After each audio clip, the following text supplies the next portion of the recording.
Now, from a tariff war, as we discussed earlier in the program, to tax cuts for the rich, is there method in Trump's MAGA-nomics? Our next guest thinks so, and he's calling it his, quote, weapon of mass distraction.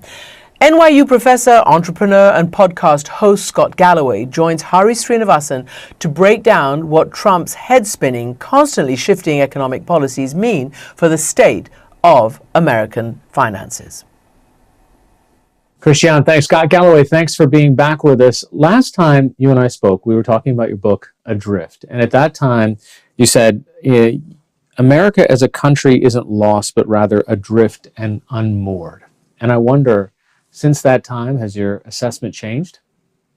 Well, you could argue that it's found direction. Unfortunately, I think the direction is more a direction around change towards a quarter of each party. Democrats are just as guilty of this as Republicans, are in favor of an autocrat as long as that autocrat shares their views. And I think that's sort of come to fruition here. I think the superseding of our checks and balances of different branches of government, such that one political party that is in control can sort of bypass the traditional constitutional measures or safeguards, reflects that America has become, if you will, more open or accepting to the notion of an autocracy. I think we are pretty much in a full kind of, call it maybe most generously, autocracy light, and much of America voted for this. Do you think that, say, for example, what's happening in the stock market is a reflection of people's dissatisfaction with this direction that you're talking about? I mean, I think the S&P's had one of its worst weeks ever. All the gains that we had since the election have practically been wiped out. I wouldn't say it's dissatisfaction, because that implies that they're upset about it. The market is pretty unemotional and is focused on increasing earnings, and people will buy stocks regardless. Sentiment sort of takes a backseat to financial considerations. I think what's happening in the market is, first off, you have to acknowledge that even with these drawdowns, the market is still substantially up from where it was just 6 months ago. It has come back from pre-election. The Trump bump has been wiped out. I think what you're seeing, quite frankly, is a couple things. The market just may have gotten, quite frankly, overvalued.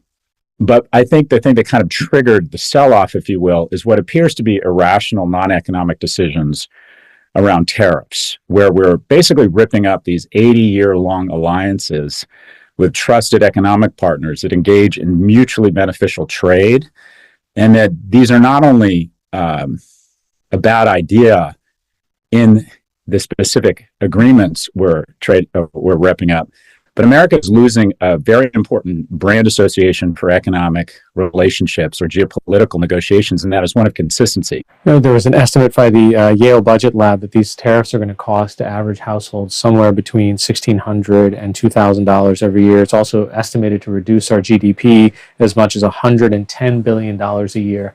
And one of the lines of thinking that I hear from members of the administration is, look, if these short-term hits can get us better leverage to try to negotiate longer-term prosperity for America, this will have been worth it. Does that make sense? Well, to be fair, tariffs aren't all bad. Sometimes you need tariffs as a hammer to restore symmetry to an asymmetric trade relationship. Biden maintained the initial Trump tariffs. I think some of Trump's initial instincts around the asymmetry of the trading relationship between China and the U.S. were accurate. What this is, though, is just plain non-economic. I was a graduate student instructor in microeconomics in graduate school. We used to talk about tariffs, I imagine, the same way that professors in medical school talk about leeches. Like, can you believe they were stupid enough to actually think this would work? And the notion that we're putting ourselves in a position to negotiate some big, beautiful deal, I don't think it's going to work, because Trump tore up the Iran deal and now appears to want it again. The tariffs are off and on. I just don't think we're seen now as a reliable partner that can be counted on with the economic livelihood of your country. Think about Canada. We're not even able to give Canada a good reason for why he's doing this. The stated reason from the administration for what is tariffs that will hurt our economy and dramatically hurt the Canadian economy is that the unchecked the unchecked transfer of fentanyl across the Canadian border. You could take the amount of fentanyl that's come across the US-Canadian border and put it in a backpack. Estimates are that it's less than 1%. And to alienate your closest allies, think about Canada, Ari. It's the largest undefended border in the world. What does that tell you about our relationship to this point with Canada? They joined us in World War I. They were in World War II before us, training Allied pilots. They were side by side with us in Kosovo in our fights against the Taliban. Amazing economic prosperity. We have NBA and NHL teams in America and in Canada, respectively. And I love that question, Hari, that was presented by a Holocaust survivor around evaluating who are your real friends. And that is, it comes down to one question for her. Would they hide me? And that's a really puncturing, kind of rattling question to evaluate your friends by. But by that standard, Canada is one of our best friends. In the Iran hostage crisis, they hid American diplomats and under great personal risk ensured their safe escape from Iran. And they stayed behind. And had they been caught, there was a good chance they would have been hanged from cranes. So Canada has hid us. They are real friends. And for us to recklessly, irrationally, and inexplicably try to hurt them in exchange for what might be some big, beautiful deal, the damage here to unwind and repair will take the better part of the 80 years it took to make these amazing, prosperous relationships that, quite frankly, the administration, in my view, is irrationally taken for granted. So how does the world deal with this kind of uncertainty? So the VIX, which measures volatility as evidenced by trading and options, has spiked. And the Atlanta Fed has a metric for trying to project what GDP growth might look like in the coming year. In the last 45 days, it's gone from a projected growth of GDP of 4%, which is really robust growth, to negative 2.8. The economy is contracting faster than it has since the COVID lockdowns. Obviously, the markets are chilled. I think the silver lining here, I always like to ask myself, what could go right? Because over the medium and the long term, the majority of the metrics in the world do get better. And it's easy for someone like me to try and sound smarter than they are by always being negative. So I think it's an important question to say, what could go right? And I think the silver lining here is that Europe is in fact becoming a union because they realize they can no longer count on the military, economic umbrella or the geopolitical consistency of America. America spends about $800 billion. NATO and all EU nations spend about $430 on the military. And quite frankly, they have gotten, I would call, lazy and expectant around the military umbrella being provided by the U.S. They now are convinced they can no longer count on the U.S. to be pro-democracy and make what are rational decisions and honor this kind of post-World War II order. They realize they can no longer count on or expect the military umbrella of the U.S. They will dramatically increase their spending on military, which I think will have stimulative and spillover effects. I think the silver lining here is that Europe is going to begin to command the space it occupies. Keep in mind the total GDP of European nations is 19 trillion. The GDP of Russia is 2 trillion. So there's no reason why Europe, if it gets its act together, shouldn't be able to push back and be a credible opposing threat to an economy that is, again, smaller than the size of Canada, Russia. You've been pointedly critical of Elon Musk in the past several months and really even a couple of years. But in light of the Department of Government Efficiency, I think there is a consensus that people on both sides of the aisle are interested in making government function better, making it more responsive and efficient. But what have you seen over the past couple of months that give you pause on whether this is going to have longer-term effects and perhaps unintended consequences? Well, every administration from Clinton Gore has had some sort of task force to try and root out inefficiency, fraud, and waste. So far, if DOGE is an audit of the U.S. government, then the U.S. government has been issued a clean bill of health because this wall of receipts is surprisingly scant. The first one said claimed they were saving $8 billion. It ended up to be $8 million of spending that had already been spent. And then numbers 2, 3, and 4 on the list of DOGE receipts that have since been taken down were just blatantly false. The Wall Street Journal reports that so far DOGE has found $2.6 billion in cost savings. You could 6x the savings from DOGE to date by cutting off all subsidies to Tesla, which has cost taxpayers $15 billion. But I think it's more mendacious than that, Ari. I mean, yeah, we all like the idea of cutting waste, but I believe it's a misdirect. And that is, while we're all kind of have our hair on fire and looking over here at Doja, 2.6 billion, the indignance, the emotional upset of firing good people doing good work, or just the general incompetence of laying off air traffic controllers or firing people overseeing our nuclear stockpile and then trying to hire them back. I believe for the most part, it's a strategic weapon of mass distraction to get you to look over here as the Trump administration is planning to increase our deficit by $800 billion a year with tax cuts to the wealthy. All of this is a misdirect. It's sad, it's unfortunate, it's incompetent, these savings are illusory, right? But at the end of the day, I think it's a purposeful distraction from the tax cuts they are trying to put forward at the expense of future generations. Do you think that Elon is getting a net positive benefit from this? Because on the one hand, he has gained incredible proximity to power and, in fact, power for his $250 million contribution to the campaign. On the other hand, the value from Tesla shares have been evaporating because he seems to have alienated a huge chunk of the people that used to buy his cars.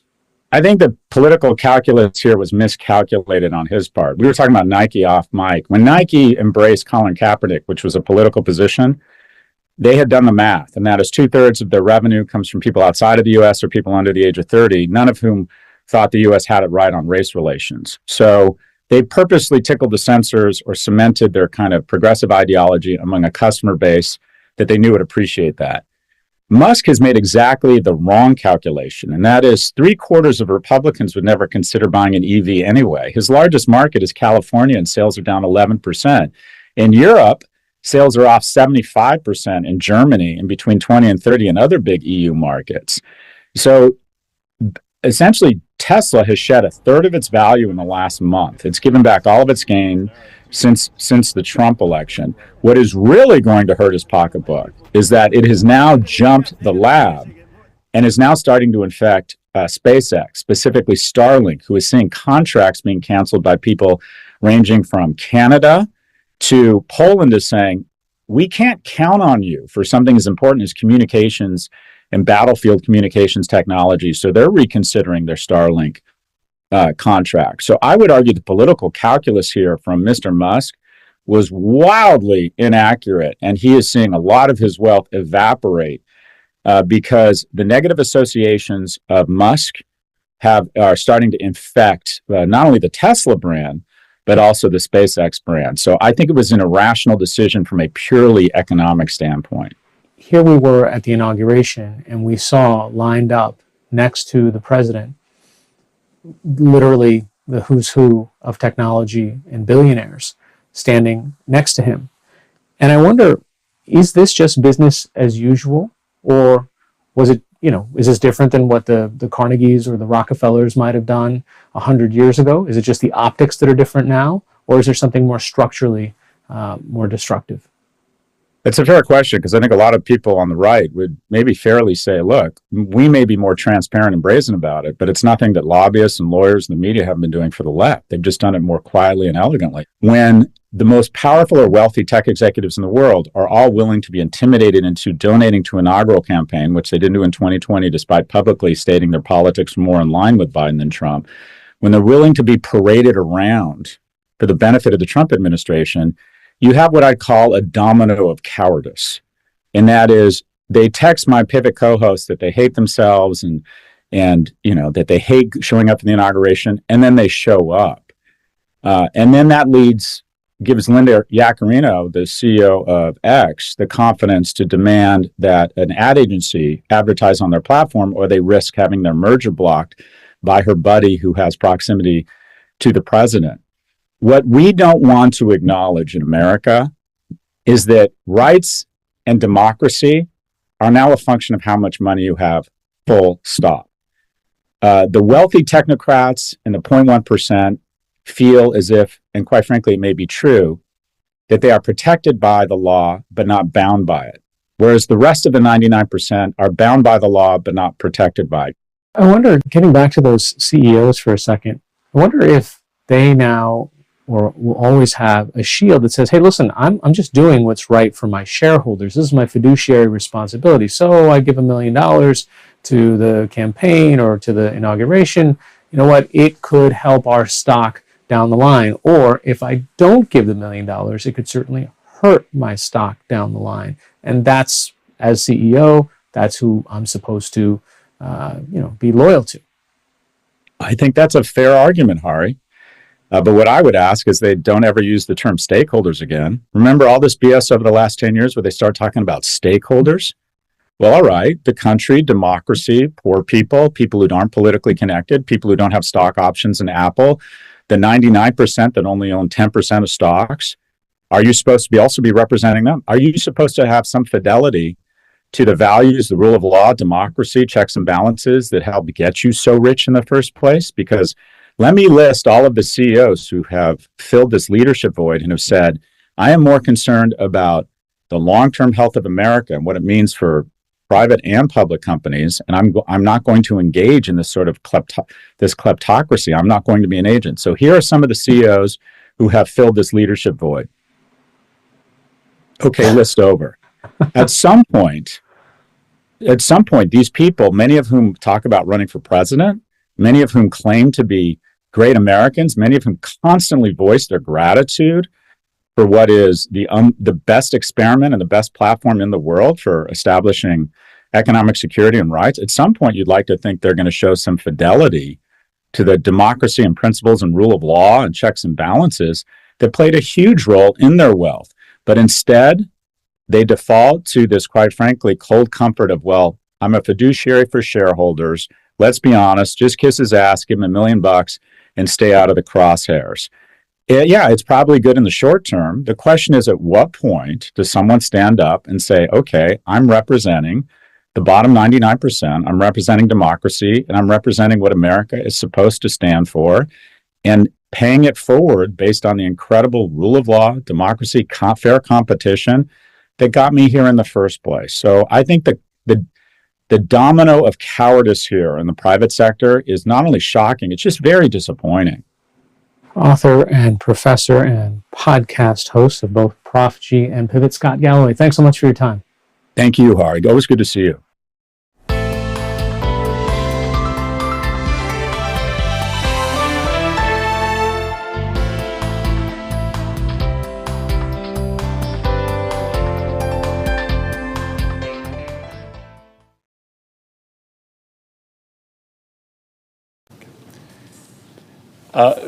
Mr. President, I'm a big Boston Red Sox fan, and one of the most famous players in Red Sox recent history is Manny Ramirez.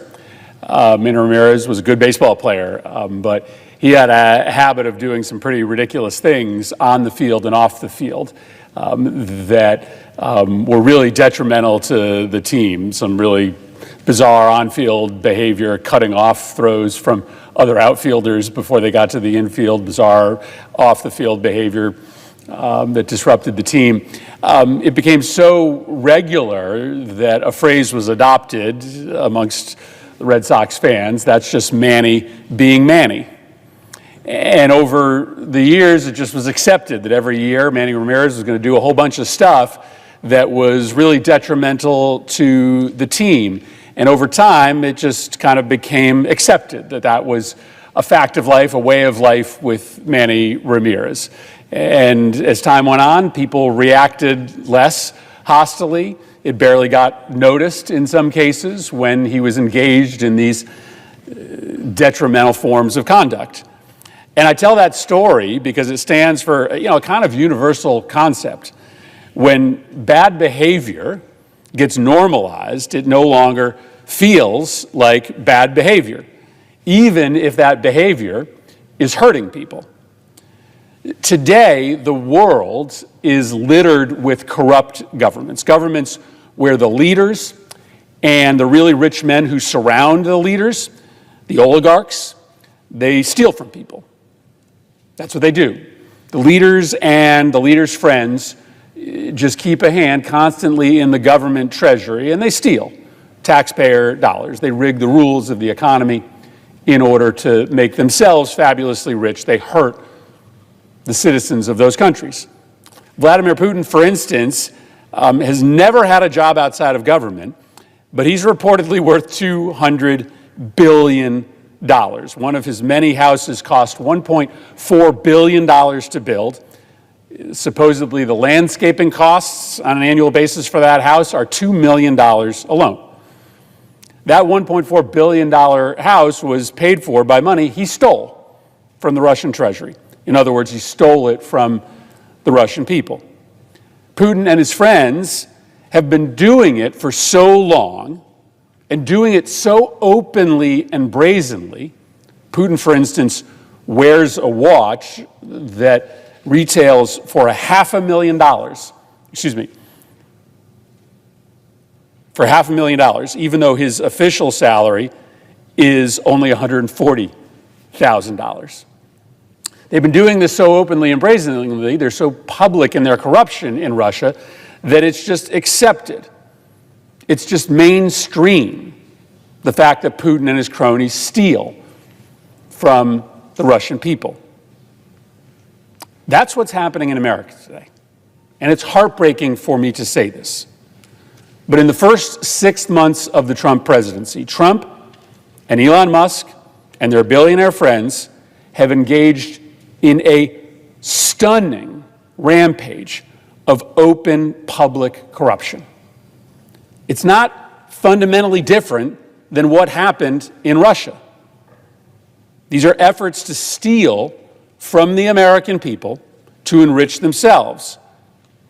And their strategy is to do it all out in the open, to do it at such a dizzying pace that the country just gets overwhelmed or anesthetized or dulled into a sense that we just all have to accept the corruption, or maybe more charitably, that this is just how government works, that government is just corrupt, and so the fact that it's happening out in the open instead of happening secretly, well, it's really nothing new. But this is not how government works. The things that have happened over the last 6 weeks are unprecedented. The president and his billionaire friends are not supposed to steal from us. They are not supposed to use their power and their access to power, their access to government levers, to rig the rules to enrich themselves. That has always been wrong. It is still wrong. And we do not have to accept this. And so in the next few minutes, I want to try out an exercise. I want to try to lay out for you, as quickly as I can, just some of the most significant instances of blatantly corrupt activity that's happened in just the first 6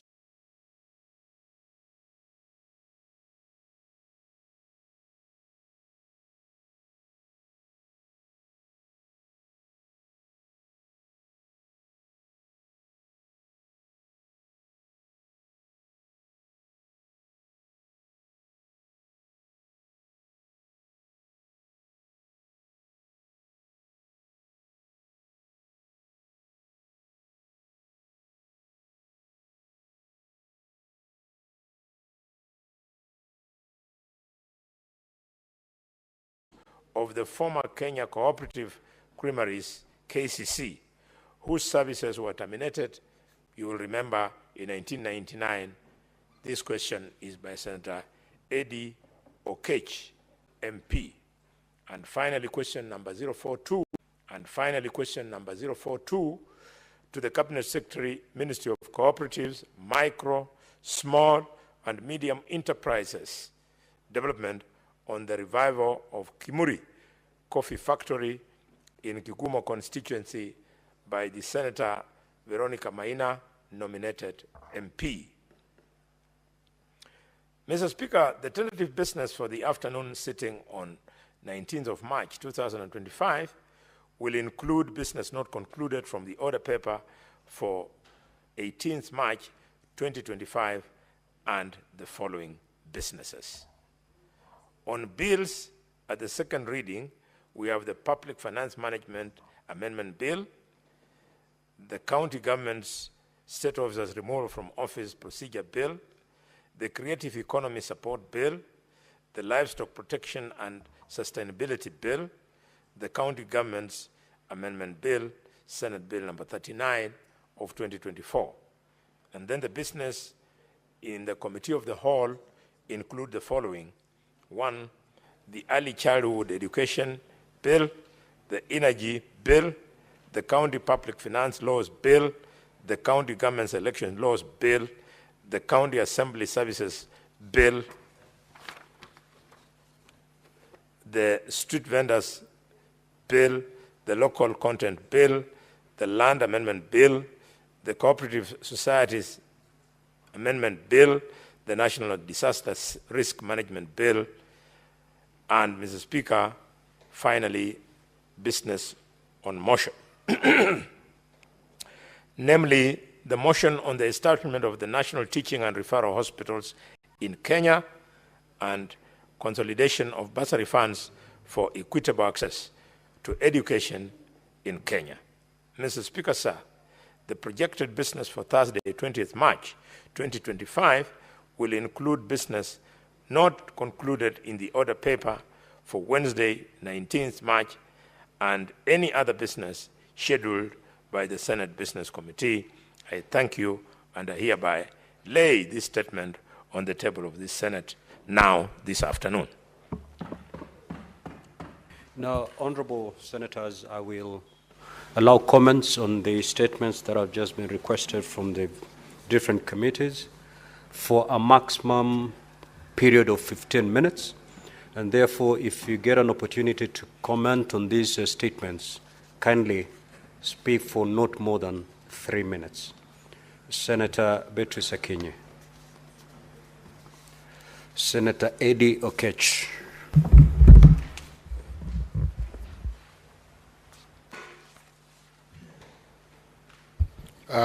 Thank you, Mr. Speaker. I wanted just to, make a few comments on the statement by the senator for Kisumu, Senator Tom Ojienda, on the extension of SGR. I know it's coming to me and to our committee, the Committee on Transport, Roads and Housing. But, Mr. Speaker, this is a very important project that must be considered, hopefully, with the committee and with the idea of trying to make sure that we can be able to invest our intellect in ensuring that the idea of SGR extension to Kisumu comes about, and not only just to Kisumu, to go all the way to the border of Kenya at Malaba. Because, Mr. Speaker, SGR is a very serious economic stimulus project that will be able to open up the country. If you look at the country currently, Mariakani border is a very important part of the services of goods running around the country and across the country and across the continent. So is Migori County, where I come from, and so is Malaba border. And, Mr. Speaker, the conceptualization of SGR was mistaken because initially SGR was thought to be an efficient means of transport for goods more predominantly, but now it is becoming a critical integration for moving labor in our country. And, Mr. Speaker, I hope that with projects like SGR, we can envision how we can be able to move the labor so easily across the country. Even moving labor today in Nairobi alone has become a problem.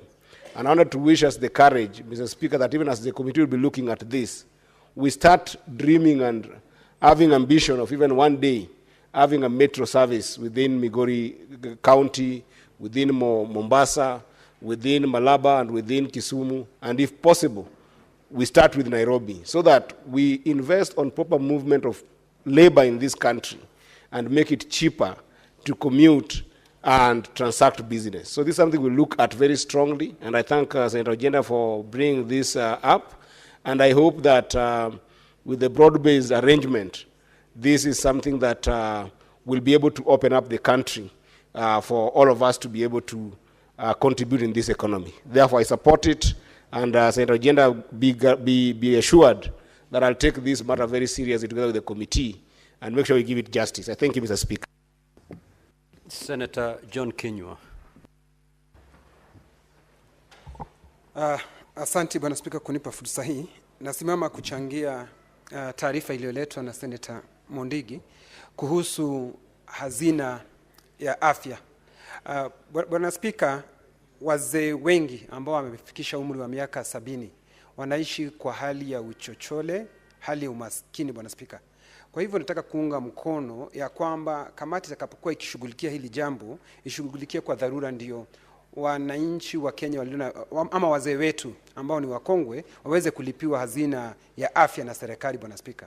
Kwa sababu hata zile hela ambazo wakongwe wanapaswa kupatiwa inakuwa ni vigumu sana kwao kupata.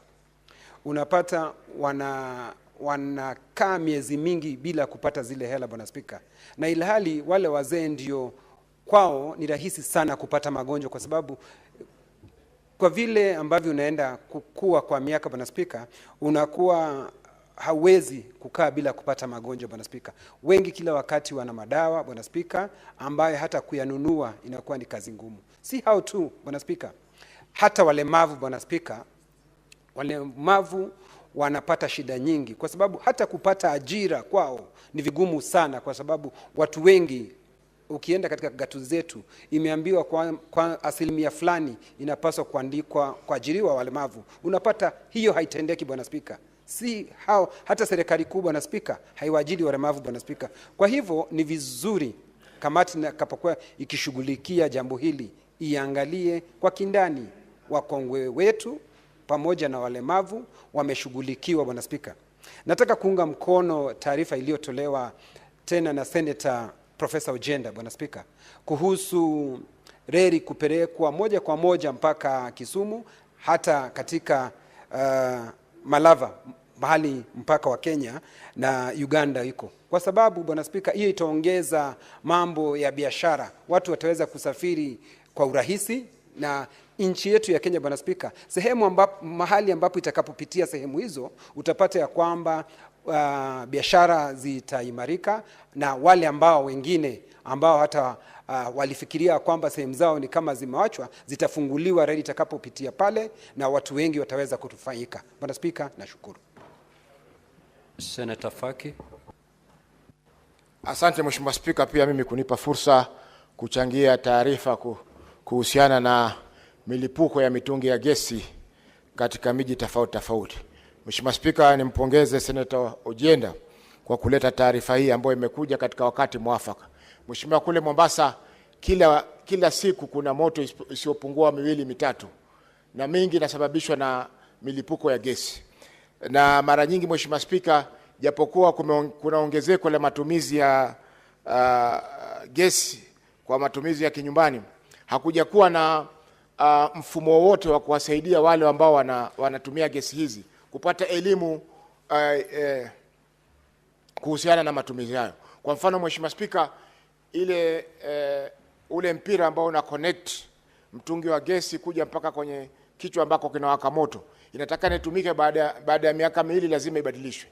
Lakini utapata wengine kutoka aliponunua mtungi wa gesi, ile pipe bado ni ile, na ile mara nyingi huwa inalika kule ndani, na ikilika inasababisha gesi kuanza kuvuja, na ikivuja ile gesi ndio inaweza kusababisha mlipuko ama moto bila matatizo yote. Kwa hiyo Mheshimiwa Spika, jukumu hili la kupambana na moto pamoja na dharura nyingine ni jukumu ambalo liko katika kaunti zetu.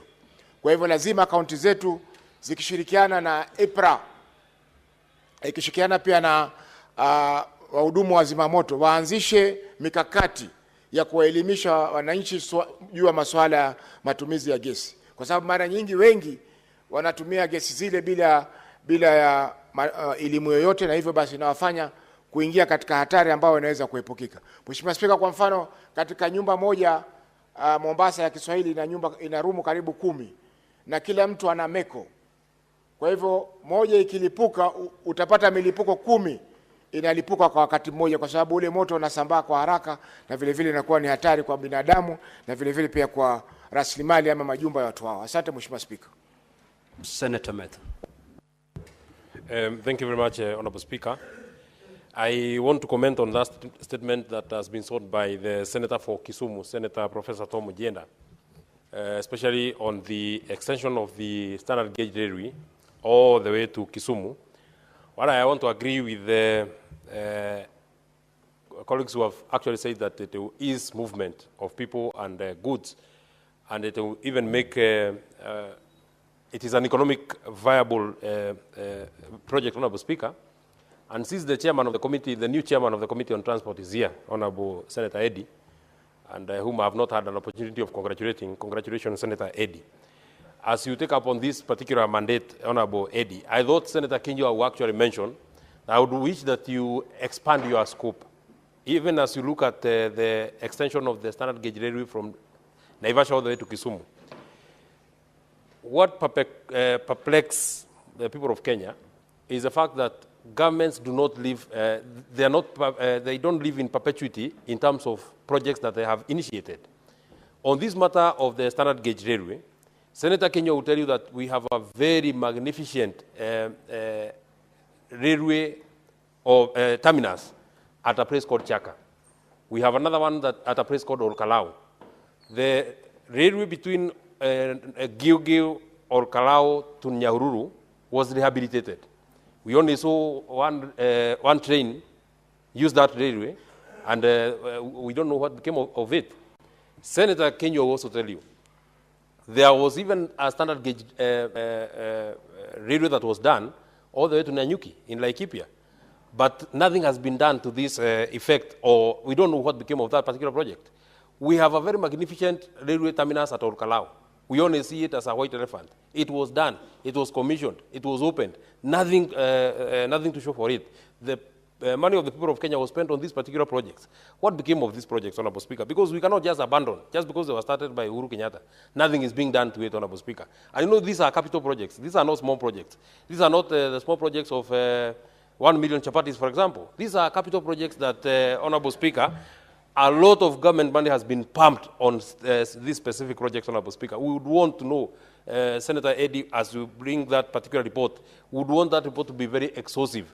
On the day that we invite the Kenya Railway Service, ensure that these questions do not now come with other senators, Honorable Speaker.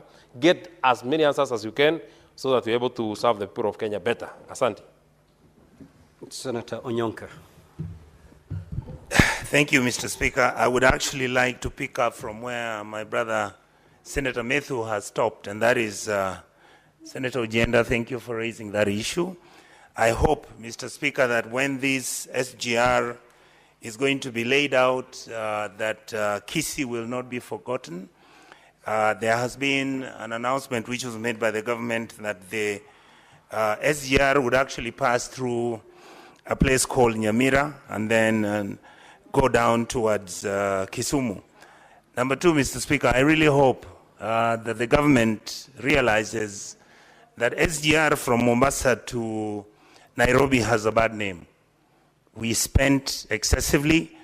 Nobody knows the details of the agreement. I hope that the government will take it upon itself to even do comparative analysis and look at what Tazara Railway has been given from Dodoma to Moshi.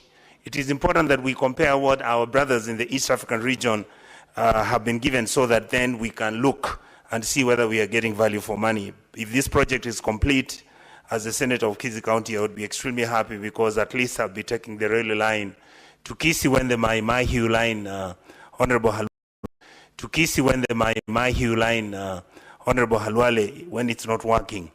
The second issue I would like to seriously look at, Mr. Speaker, is the question as a statement that has been sought by Honorable Chute. Honorable Chute, with all accolades, this is an important question. Lake Turkana Wind Power has been generating power from Samburu for the last 7 years. The amount of money they make, nobody knows. The amount of capital investment which was done, nobody knows. There was a standard agreement between the amounts to be shared with the local community under the 30-70 rationale. That hasn't been made very clear. And the information that some of us, Mr. Speaker, are getting is that Lake Turkana Wind Power is now basically providing CSR services, do toilets, provide one borehole here and there, and yet the amount of land that Lake Turkana Wind Power took is more than 170,000 acres of land. The community and the people in this area have never been compensated since this project started. The owners of this company, it's assumed they are foreigners. I used to believe that the local community at least should have been given even one simple director, or even make sure that some of the children from these areas can be taken to university so that one day they'll take over the running of the project. Secondly, Mr. Speaker, KenGen is now, they want to do a second phase of this project. I believe that this is a very good idea, but how I pray that this project. Give the Honorable Senator 1 minute to conclude his remarks. Thank you, Mr. Speaker. How I wish that these projects can be open, transparent, at least, Mr. Speaker, not to all Kenyans, not to all senators. We have the Transport Committee. So my suggestion would be, let the government disclose and tell the committee of this House what it wants to do with KenGen, how much it's going to cost, whether it's a PPP. Nobody objects that PPPs don't work. But once they're transparent and accountable, Mr. Speaker, nobody would have an issue as to what project is going to be successful. Thank you, Mr. Speaker, and I really give a lot of accolades to Honorable Chute for bringing this very important matter. Thank you. Senator Boni. Thank you, Mr. Speaker. Mr. Speaker, very quickly, congratulations, Professor Tom Ojienda. I thought your thinking is limited to law, but I can see you appreciate business. Mr. Speaker, because of the issue as raised on SGR, the Parliament of Kenya must put pressure on the executive to roll out SGR, understanding it as the new way to expand the economy of Kenya. Kenya's largest trading partner is Uganda. And therefore, if this SGR will go that direction, then we are speaking to the big picture. Mr. Speaker, I therefore want us to please Senator Onyonga in Nyamira and Kisi there, and then the people of Kisumu, fine. But let upon that development ending, it be remembered that SGR must run all the way to Malaba through Webuye and Bungoma. That is the route for doing business, Mr. Speaker. Finally, Mr. Speaker, the executive cannot afford to be doing things half-hearted. The SGR that is currently there is useless. It's a slow thing. We must invest in electric trains. The modern way of transporting goods is guided by speed. And the speed that will make a difference is the electric train. Why we are not developing the electric train, God knows. We are doing technology which, Mr. Speaker, is decades old. We must remain as Kenya on the cutting edge. We do modern things quickly. Finally, Mr. Speaker, governors, you are not doing us a favor. I want to address our good governor of Nairobi. I can see you have totally lost focus. The purpose of the governor of Nairobi is not to feed people. The purpose of the county government of Nairobi is to open up the economy of Nairobi. Mr. Speaker, the governor of Nairobi should not be talking about chapatis. He should be talking about underpasses, overpasses, metros. That is the future. The people you will employ in those areas I've mentioned will feed their children. So when I see him talking about chapatis, I say, this thing of saying that the youth should ascend into leadership is a lie. Thank you, Mr. Speaker. But it is true. He's talking about chapatis. Senator Soti. Thank you, Mr. Speaker. Mr. Speaker, I want to make a comment on the statement by Senator of Kisumu, Senator Ojienda. on the extension of the standard gauge railway to Kisumu. Mr. Speaker, Senator Ujenda has raised very fundamental issues as far as this project is concerned. I am aware, Mr. Speaker, some public participation has already been conducted involving even my county as far as this standard gauge railway project is concerned. And I want to say that part of the plan is to extend this SGR all the way to Malaba. But I want to raise a concern, Mr. Speaker, because the plans that are there, the preliminary plans that are there, is that this railway, standard gauge railway, will not pass through Luanda, Maseno, Lela, Luanda route. And I was getting surprised why that should happen, Mr. Speaker, because if you use a different route, it means the project cost will be higher, because it means you have to compensate the landowners along the route. But we already have land, railway land, all the way from Kisumu to Luanda. So I wonder why the Kenya Railways has decided to avoid that route, and they're using alternative route, which effectively it means, Mr. Speaker, that the Kisumu-Luanda portion will be left out of this project. And that does not make any economic sense to us as leaders in that region. So we would like to know, not just the feasibility studies, but we want the committee to seek to find out what is the route plan for this project, so that deserving areas like Luanda, which already has facilities, railway facilities, can also benefit from this project. Mr. Speaker, that Luanda area has a lot of infrastructure, not just land, but recently the government also launched the industrial park, which I think makes sense, because if we have a standard gauge railway and we have industrial park, it means the products that will be produced in the industrial park will be transported easily by railway to different parts of the world. So I think this project needs to be relooked at, because already it is showing signs of 1 minute, Senator, to conclude your remarks.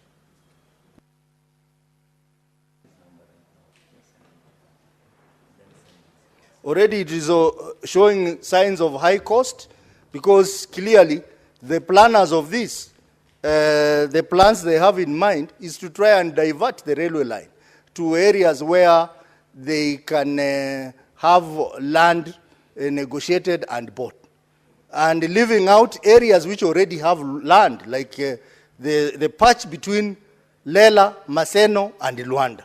So, Mr. Speaker, I think I fully support this statement, and when this matter was brought to me, I opposed and said it is not fair to exclude the Vihiga area, particularly Luanda area, from this project, Mr. Speaker. I support this statement by Senator, my neighbor, Professor Tomo Ojenda, who has now officially rejoined the ODM party. Next order. Order number 8, motion, consideration of the report of the Standing Committee on Finance and Budget on the 2025 Budget Policy Statement. The Chairperson, Standing Committee on Budget, on Finance and Budget.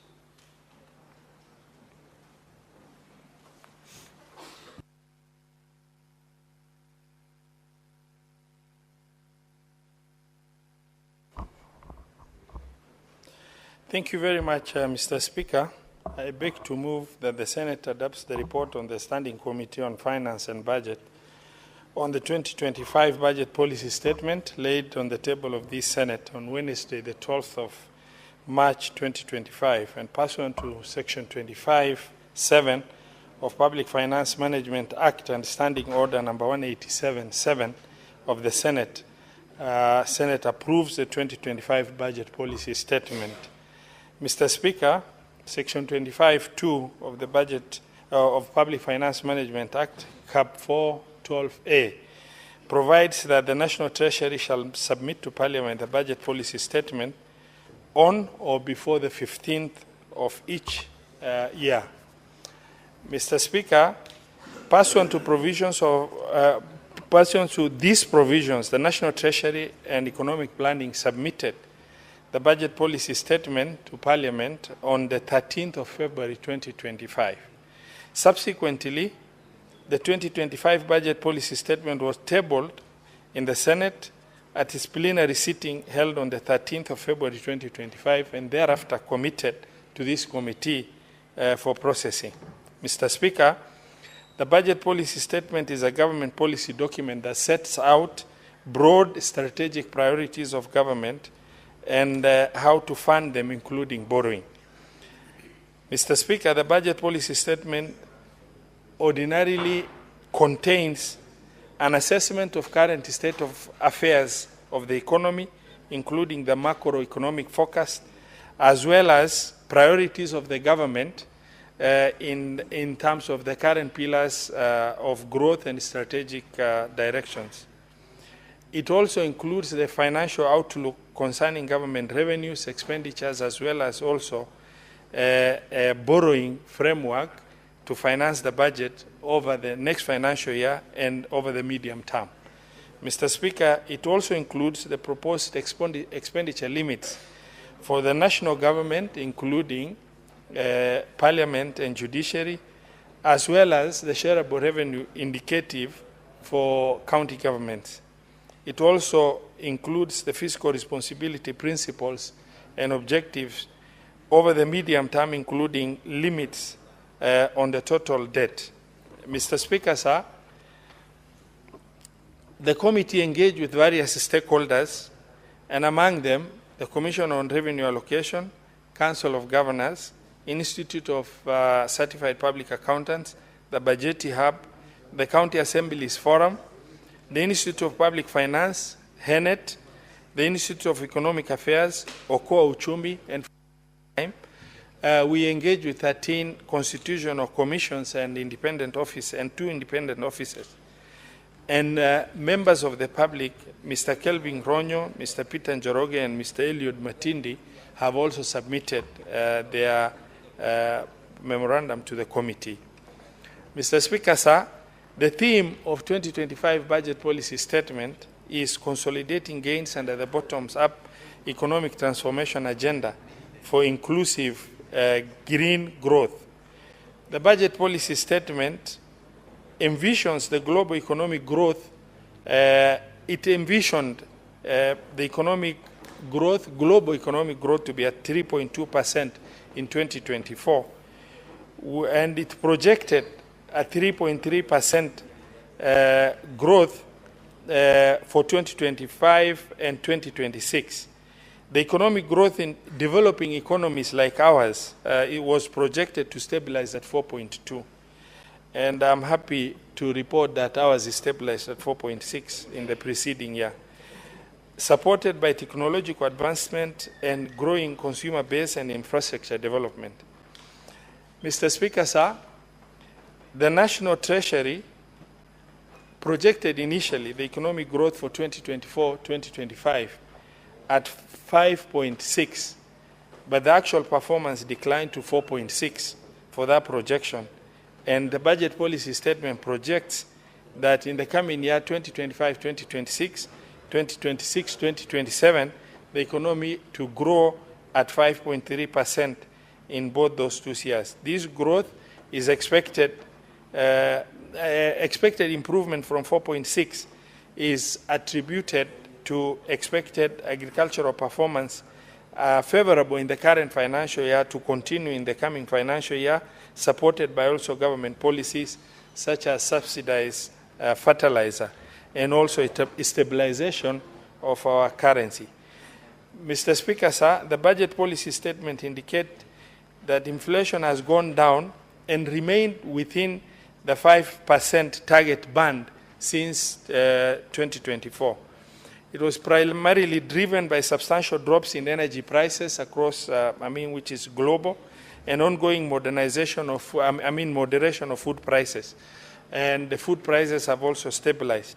Mr. Speaker, sir, key contributors to the decline overall inflation are consistent negative growth in fuel and food prices in the country between January 2024 and January 2025, especially due to currency appreciation of the Kenya shillings, which now stands at about 128.5 to the dollar.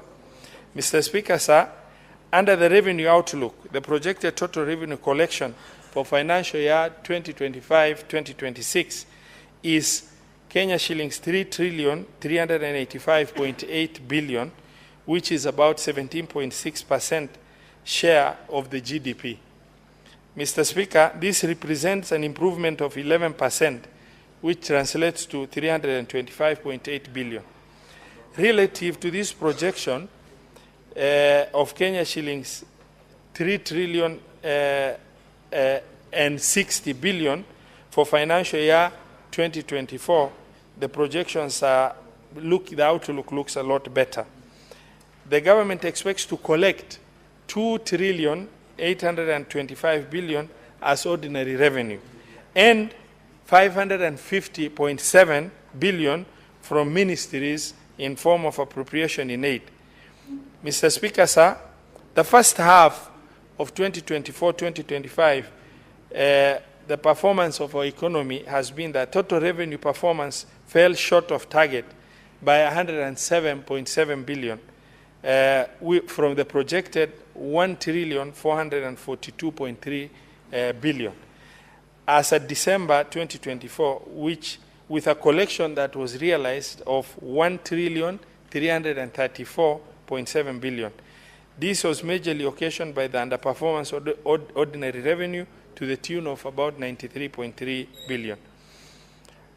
Mr. Speaker, sir, the 2025 budget policy statement proposes several initiatives to improve revenue collection, which include the operationalization of national tax policy and the medium-term revenue strategy 2025-2026 to 2026-2027.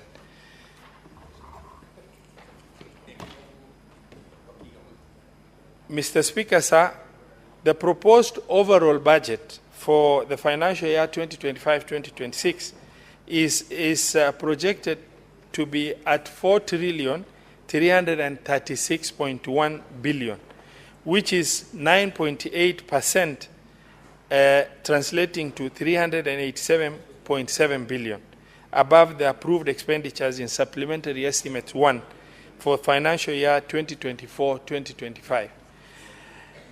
The main drivers of the increase in the proposed expenditure, Mr. Speaker, are the national government ministerial expenditure, which is set to increase by 11%, which translate to 261.6 billion. Increased expenditures under consolidated fund, CFS, of 131 billion, and the projected fiscal deficit for financial year 2025-2026 at 831 billion, which stands at 4.3% of the GDP. From the actual borrowing for financial year 2023-2024, which was 880.5 billion. Mr. Speaker, sir, the shareable revenue, ordinary revenues, is expected to grow from the projection of 2,575.9 billion at the end of financial year 2024-2025 to 2,835 billion in the financial year 2025-2026. Out of this, the budget policy statement proposes to allocate 405.1 billion to county shareable revenue, which is equivalent to 14% of the shareable revenue, translating to about 17 billion increase from the current 387.4 billion allocated in financial year 2024-2025. Mr. Speaker, sir, the government proposes an additional allocation to county government to the tune of 69.8 billion in the financial year 2025-2026. as additional revenues to county government. The additional resources are conditional grant, translating to 12.89, which is directly by the national government, and proceeds from loans and grants from development partners, translating to 56.91 billion. Mr. Speaker, sir, in the financial year 2025-2026, the government proposes to allocate 10.5 billion to equalization fund, out of which 7.8 billion is the 0.5% constitutional requirement, and 2.7 billion as contributions towards arrears of equalization fund, which has never literally worked, and the arrears now stand at almost 39 billion. Mr. Speaker, the fiscal risk relating to county government also has been indicated in the budget policy statement.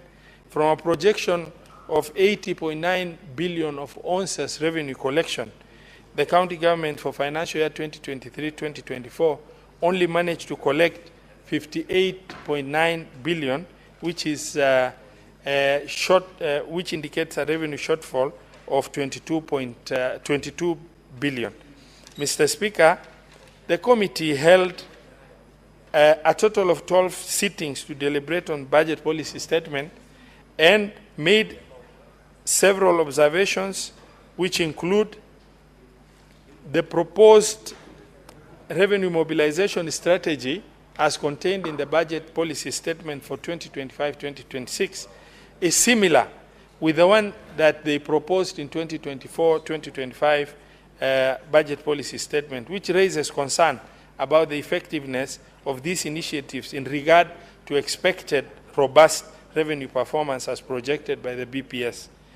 Mr. Speaker, the planned borrowing of 684.2 billion from the domestic market and 146.8 from the external sources to finance the projected budget deficit of 831 billion for financial year 2025-2026 may lead to crowding out private sector lending, as banks will prefer lending to government over the private sector, which also poses a major risk to the private businesses in the country.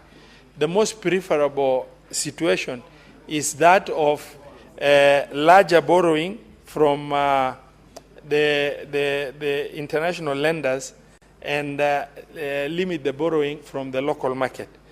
Mr. Speaker, sir, the ordinary revenue is projected to grow by about 10%, which is an increase of 259.1 billion.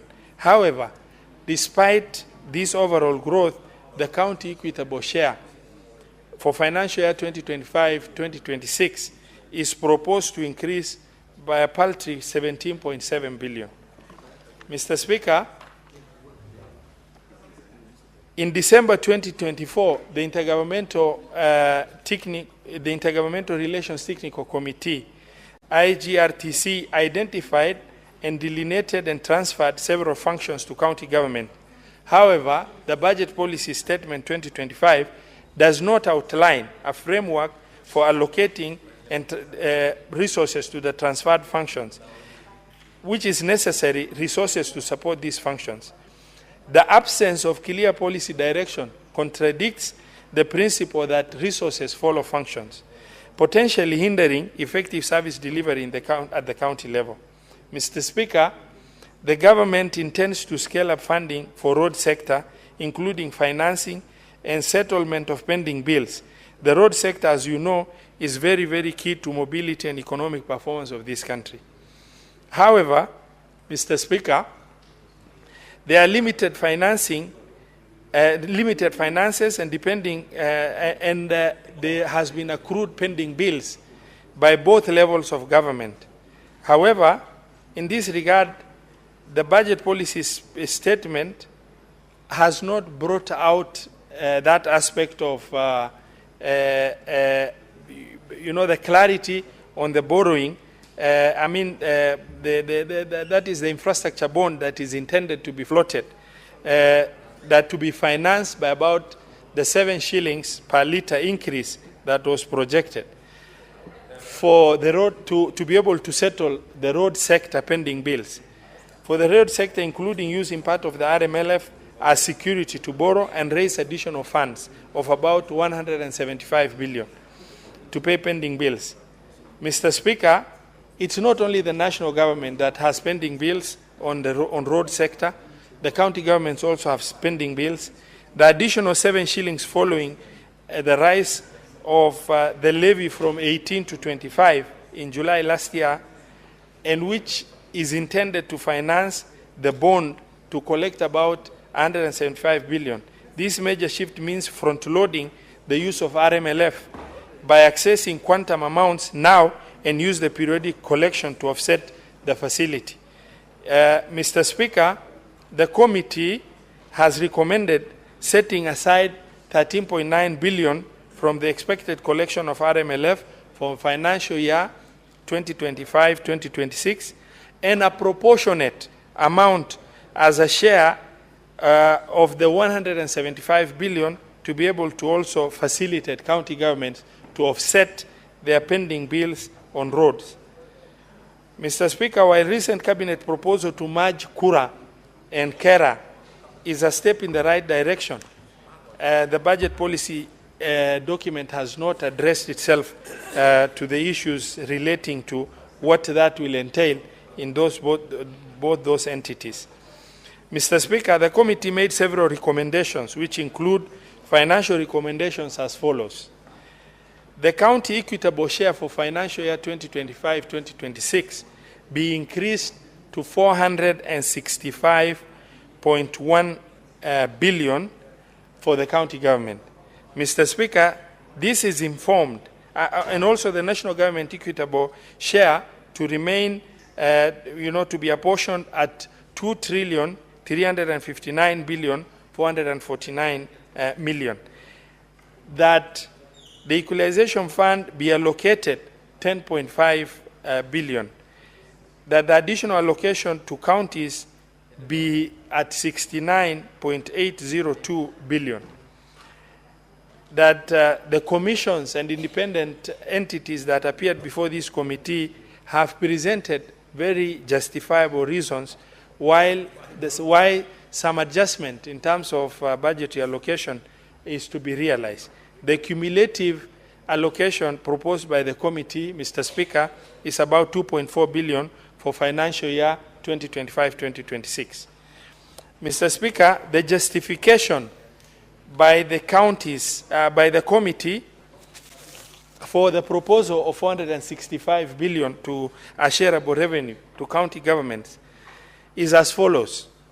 The committee's recommendation on the county equitable share to be set at 465 billion is informed by consideration of the prevailing economic conditions in the country, such as general economic performance, expected revenue inflation factors, among others.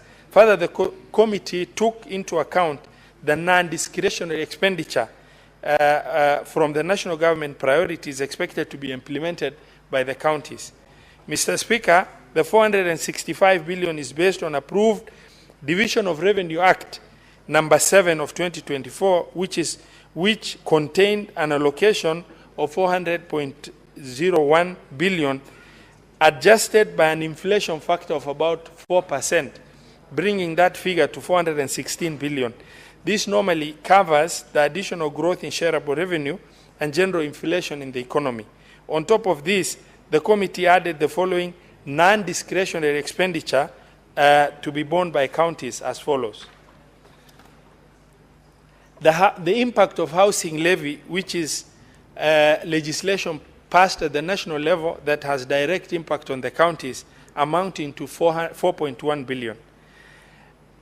Contributions to NSSF, which was enhanced, that translates to about 6 billion. Matching allocation on county aggregation industrial parks, which is a national government priority project meant to improve the market situation within the country, amounting to 11.8 billion. Matching allocation to community health promoters, which was a pronouncement of the national government, which is shared on 50-50, amounting to 3.23 billion. An annual wage increment in the IPPD system, which happens automatically, amounting to 6.3 billion cumulatively for the 47 counties. And basic salary increment, as per the Dr. CBA 27/2021, execution of return to work formula of 3.5 billion, all totaling to an extra 34.9 billion, which is required to be financed by the counties. Mr. Speaker, at this juncture, allow me to inform or bring to the attention to the Senate that from the time we suffered COVID-19, shareable revenues to county government have stagnated. For 2 financial years, it remained 370. Then there was marginal adjustment that moved it to 385. And then the only reasonable movement upward was when we proposed 400, and that was later through an amendment to Division of Revenue Act brought down to 387.7, meaning the county governments for an approximate almost 4 to 5 years have not realized any substantive revenue increase, while the revenues of government have continuously performed well in terms of increment year after year, which justifies the certain position that, the position that we as the committee recommends for the House to adopt.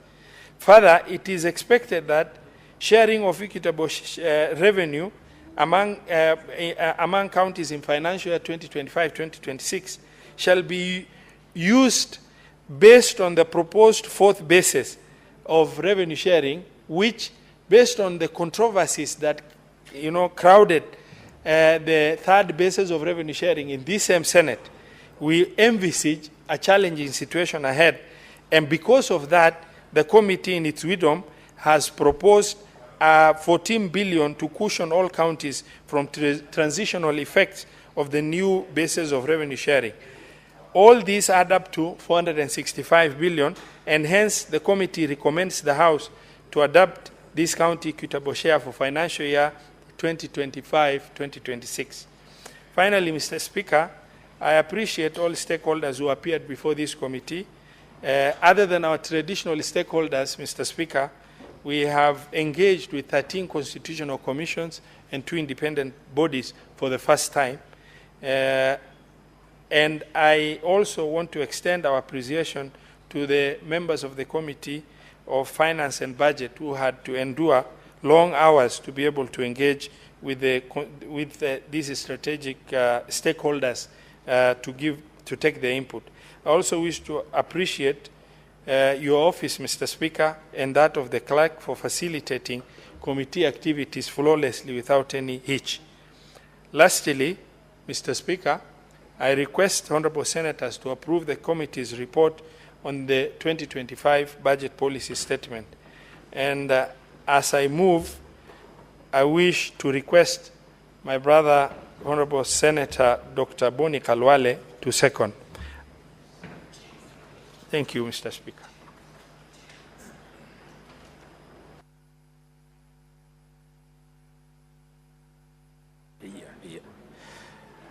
Mr. Speaker, sir, I rise to second this motion. And Mr. Speaker, before I do so, I beg you to allow me. This chairman who has just presented this, moved the motion, Eddie there, Okech, and myself, Senator Abdallah there, Esther Okenyuri, and Honorable Mariam. We have spent a lot of time painstakingly listened to all commissions, combed through this budget policy statement to bring you a quality report. See the level of participation in the House. Mr. Speaker, we are joking. We've been saying all over that, Senate should be given an opportunity to look at the budget. The National Assembly should not be the only one doing it. Where are we today when we are discussing the same matter of the little intervention that we have been given? This deceit must end in this country. Leaders have come to Nairobi to joke with the lives of wananchi. Today, Mr. Speaker, thanks to the lead that were given by the chair, I have made shocking discoveries in the budget policy statement. Honorable Richard Onyonga has been speaking time without end about budgeted corruption. Inside this budget policy statement, truly, there is documented evidence of budgeted corruption. Mr. Speaker, the way they have done it in this one is that they have taken 29.77 billion shillings that is supposed to go to counties, have taken it to the national government. And by taking it to the government, national government, before you look at it, you can scream that the principle of the national government carrying out functions that are meant to be done by a devolved structure of government is the only one they are abusing. They have done far much more, Mr. Speaker. They have, in the process, made an amorphous reference to projects and programs that they will never implement. Mr. Speaker, as I second, allow me to draw the attention of this Senate and the whole country to these big jokes. No wonder, Mr. Chairman, sir, the Minister for Finance chickened out. He didn't come before us because he knew we were going to draw his attention to the 29.77 billion shillings, which he is allowing to be taken away from county governments. If that money had been allowed to go to county governments, the shareable revenue would have risen from 387 that we have given counties to 419. This is a crime sin. Mr. Speaker, allow me, I know you won't refuse, to move a motion of censure against the Minister for Finance so as to send him a clear message. He cannot tell the media that he cannot come before our committee because he expects us to make reference to the presentation he gave in the National Assembly. He's underrating this institution to very high levels. Mr. Speaker, in this misadventure, 7.2 billion shillings meant for health by county governments has been removed and brought to Afya House. To do what, Mr. Speaker? 50 million to go to Kigumo Hospital in Nyeri. Why can they allow the governor of Nyeri to implement that development worth 50 million shillings in his hospital, in his county? Number two, 50 million to go to Kibugwa Health Center in Tarakanidhi. Why can they allow the governor of Tarakanidhi to preside over this development? Mr. Speaker, 100 million to go to Kiambu, to Listigeti Hospital in a Kikuyu constituency. This is not equity. In the entire Nyanza province, you've got only one such a hospital serving 4 million people. But in Kikuyu, not in Kikuyu, in Kiambu, there are 5 such a hospitals, and they can afford to add them another 100 million so as to keep on adding insult to injury. This is a house of equity. We want to call the National Treasury to order. This is deal cutting and not budgeting. Mr. Speaker, then they have ended an amorphous thing. They call it Reproductive Maternal Neonatal Care Child and Adolescent Health Project. They have given it 1.8 billion shillings. What they want to do, they can lie to some of the senators, but you can't lie to me. I'm a doctor of medicine. I know what you're talking about. This is an opportunity to remove money from the budget. Mr. Speaker, sir, caused the minister to come before us. We want to pin him down so that this is corrected before we go to printed estimates. Mr. Speaker, they have put another one called Free Maternity Program. All Kenyans watching me now know that the Linda Mama program is not functional. It is the one where mothers used to get free treatment. And now, in the budget, they have put there, Mr. Speaker, sir, 2.04 billion shillings for a program that is not functional. So, on what do they want to expend these 2 billion shillings? Mr. Speaker, this country is so rich.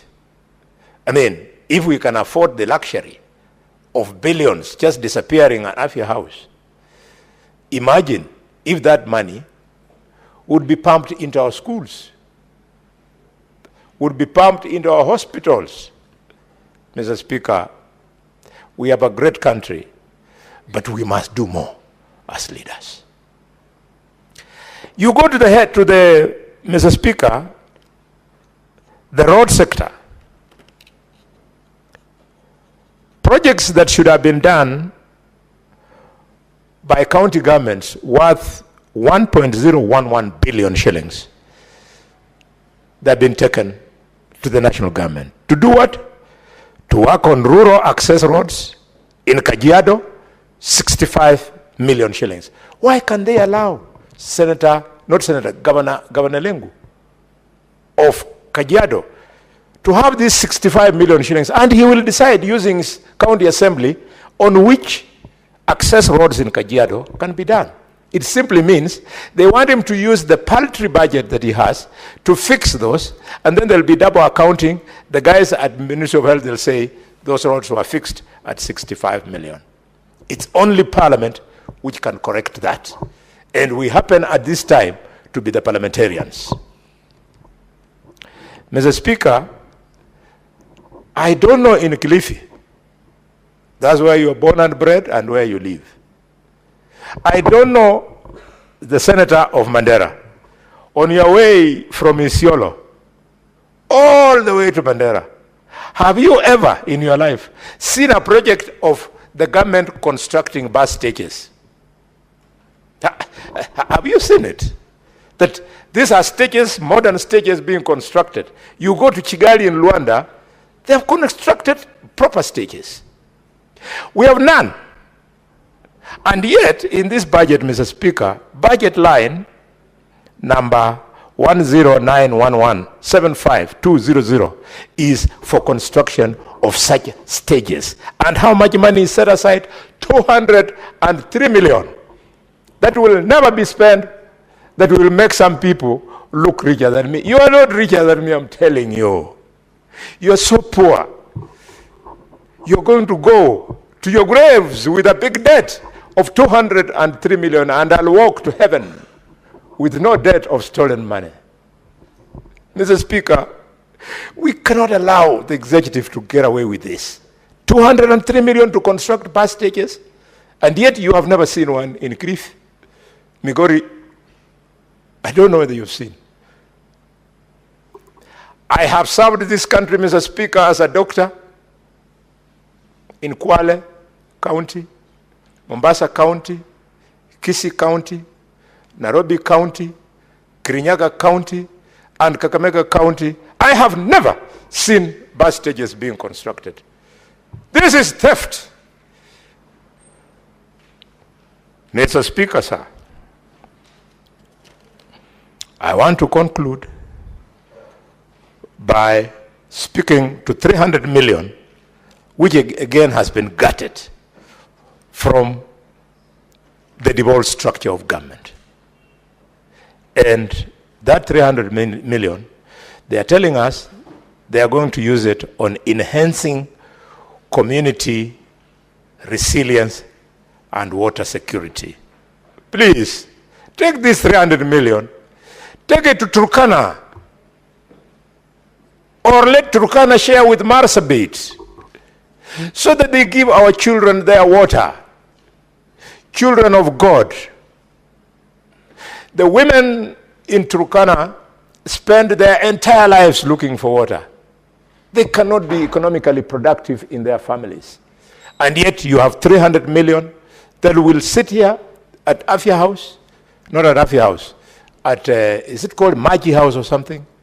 At the Ministry of Water, and guys are going to share it, and our children will continue scavenging for water in Lodwar, in Kibish, in all those places, and yet the resources of the Republic of Kenya can support this.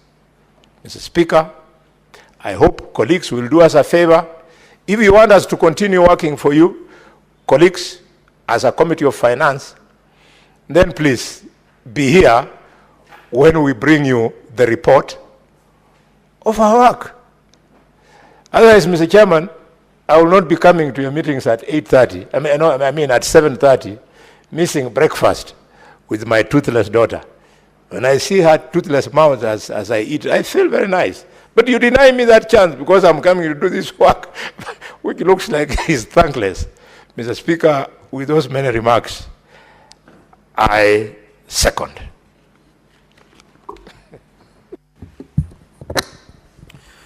Now, honorable senators, I'll proceed to propose the question that the Senate adopt the report of the Standing Committee on Finance and Budget on the 2025 budget policy statement laid on the table of the Senate on Wednesday, the 12th March of 2025, and pursuant to Section 25(7) of the Public Finance Management Act and Standing Order 186(7) of the Senate, approves the 2025 budget policy statement.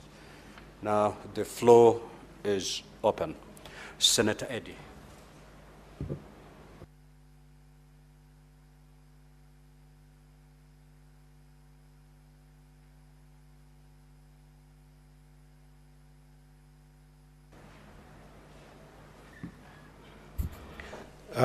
Mr. Speaker, I want to thank you for giving me this opportunity to also share some thoughts on this BPS for this year. Mr. Speaker, I wanted to start my comment today by looking at Chapter 15 of our Constitution. And Chapter 15 of our Constitution, Mr. Speaker, is dedicated to commissions and independent offices. And Mr. Speaker, this chapter says that it applies to the commissions specified in Clause 2 and the independent offices specified in Clause 3, except to the extent that this Constitution provides otherwise. And then it goes ahead and lists all the independent commission that we must have, Mr. Speaker. But then further to Chapter 249 of the Kenyan Constitution, we are provoked as a country to think about the objects and authority, and further even on the funding of these commissions, the independent offices that we have established as a country. And Mr. Speaker, there is a reason as why we have got these independent institutions. Because if you look at pre-2010, it was very difficult to predict graft, arrest graft, deter graft, and most importantly, eliminate graft in the country, Mr. Speaker. And if you look at the way all the commissions are structured, they're indeed structured to be independent to the extent that you can be able to stop graft in the country.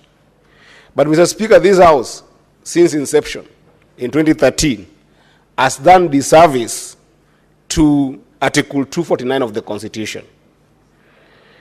Because in Article 249 of the Constitution, it talks about 249(3) that Parliament shall allocate adequate funds to enable each commission and independent offices to perform its function, and the budget of each commission and independent officer shall be a separate vote.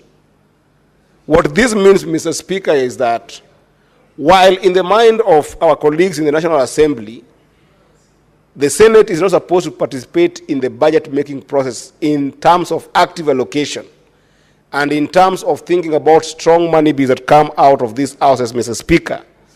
This particular article of the Constitution makes it mandatory that the Senate must indeed participate in this process. And I want to congratulate this committee because for the first time, Mr. Speaker, all the commissioners were invited as partners to be able to submit and to be able to give these eyes a bird's-eye view position on the challenges they are facing in the budget-making process. Why am I highlighting this, Mr. Speaker?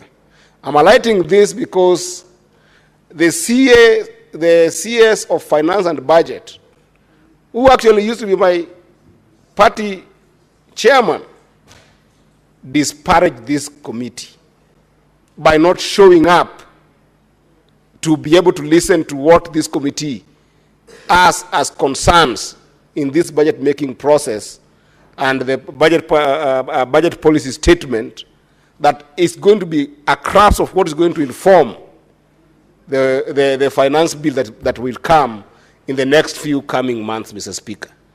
So it's so wrong for my former chairman of ODM and the current CS, John Mbadi, not to pay attention to what this House has to be able to contribute to this budget-making process.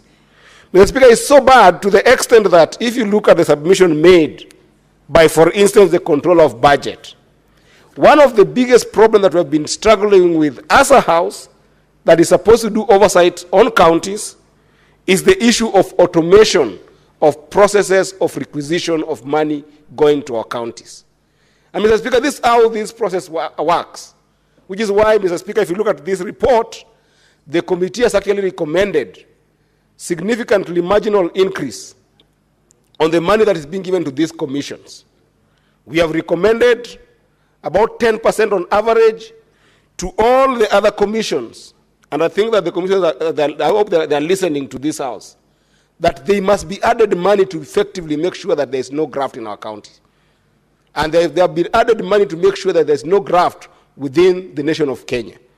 Because the two watchdog commissions, Mr. Speaker, the Auditor General and the Control of Budget, have rightfully gained our respect from their submissions to make sure that they can be able to have up to 20% increment of the money that they envisioned, that the National Treasury envisioned at what they should be given from the budget policy statement. And I'll tell you why, Mr. Speaker. Because of time, I just use an example of lack of automation of requisitions that Controller of Budget has to deal with every single moment. Mr. Speaker, today if you go to our counties, and this exercise we went through with the Finance and Budget Committee when it came from Migori County, if you go and look at the kind of requisitions that are made, for instance, Mr. Speaker, you'll find that the Control of Budget is given requisition with invoices for commercial entities that have done supplies in counties or have done any kind of works in counties to the tunes of X amount of money. And then after giving the authorization that is required by the Constitution under 225, Article 225, after giving authorization to governors, they will then go, and in the IFMIS and IB, you will find that now those invoices are no longer there. If there were 100 invoices given to Control of Budget at the time of requisition, when you go at the time of payment, you'll find that one invoice now is being given, consolidating all the other stakeholders who had supplies to a county, consolidating to one invoice at the point of payment, to the extent that voiding has become part and parcel of our DNA for payment. Mr. Speaker, money is getting lost in ways that is embarrassing, that is demotivating, that is annoying in counties because of lack of automation in the requisition process by the COB. What is wrong if the COB appears before us and appears before this House through our committee and makes a requisition for further financing to make automation possible. So I want to congratulate this committee, Mr. Speaker, for having strongly listened to all the commissioners and having listened to them to the extent that we have taken an active role in making sure that those commissions and independent offices have been added money in this budget making process. And I hope that the CS of Finance and National Treasury, Mr. Speaker, will listen to our proposals in this particular report and make sure that those commissions are given what is due to them. And those independent offices are empowered through this budget-making process to get adequate resources to perform their functions. Secondly, Mr. Speaker, is the report from the committee that I sit in, or rather the submission from the Committee of Transport, Road, and Housing that was given to this committee. And I think members can find it in that report. And one of the things that we depicted, Mr. Speaker, is the fight that has continued to go on within the realms of Parliament and within the corridors of court on the issue of RMLF. Mr. Speaker, this is a fight that in this report we have said that if this report passes in this House, when the finance bill comes to these houses, Mr. Speaker, and the issue of RMLF is not solved according to recommendations made by this committee, in this report, we will not pass subsequent budgetary bills in this House. And there's a reason to why, Mr. Speaker. RMLF, right now, you know that when it came about, the government was taking about 18 shillings from RMLF. From that 18 shillings, there's been a contention, time without number, on 10 billion that is supposed to go to counties for a very simple reason. They are county roads, they are national government roads. All these roads are being used by Kenyans, and you cannot take money from a levy that you're taking from Kenyans and choose to give one part of the government money to maintain those roads, and the other is denied. Mr. Speaker, the problem is so endemic that today I was dealing with a matter of Sangalu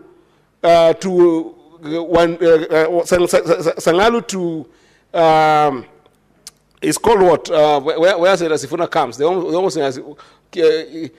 Senator Sifuna. Kandui. Mr. Speaker, there's a road there that is extremely important for the performance of businesses in Bungoma County. It's just about 6 kilometers worth of road. It's a national road, the Sangalu-Kandui road. And that road, it was given to county government to do it, and it is taking a hit on county government because it needs about 1.2 billion to be able to do that road. That 1.2 billion, Mr. Speaker, is taking a hit on the county government of Bungoma.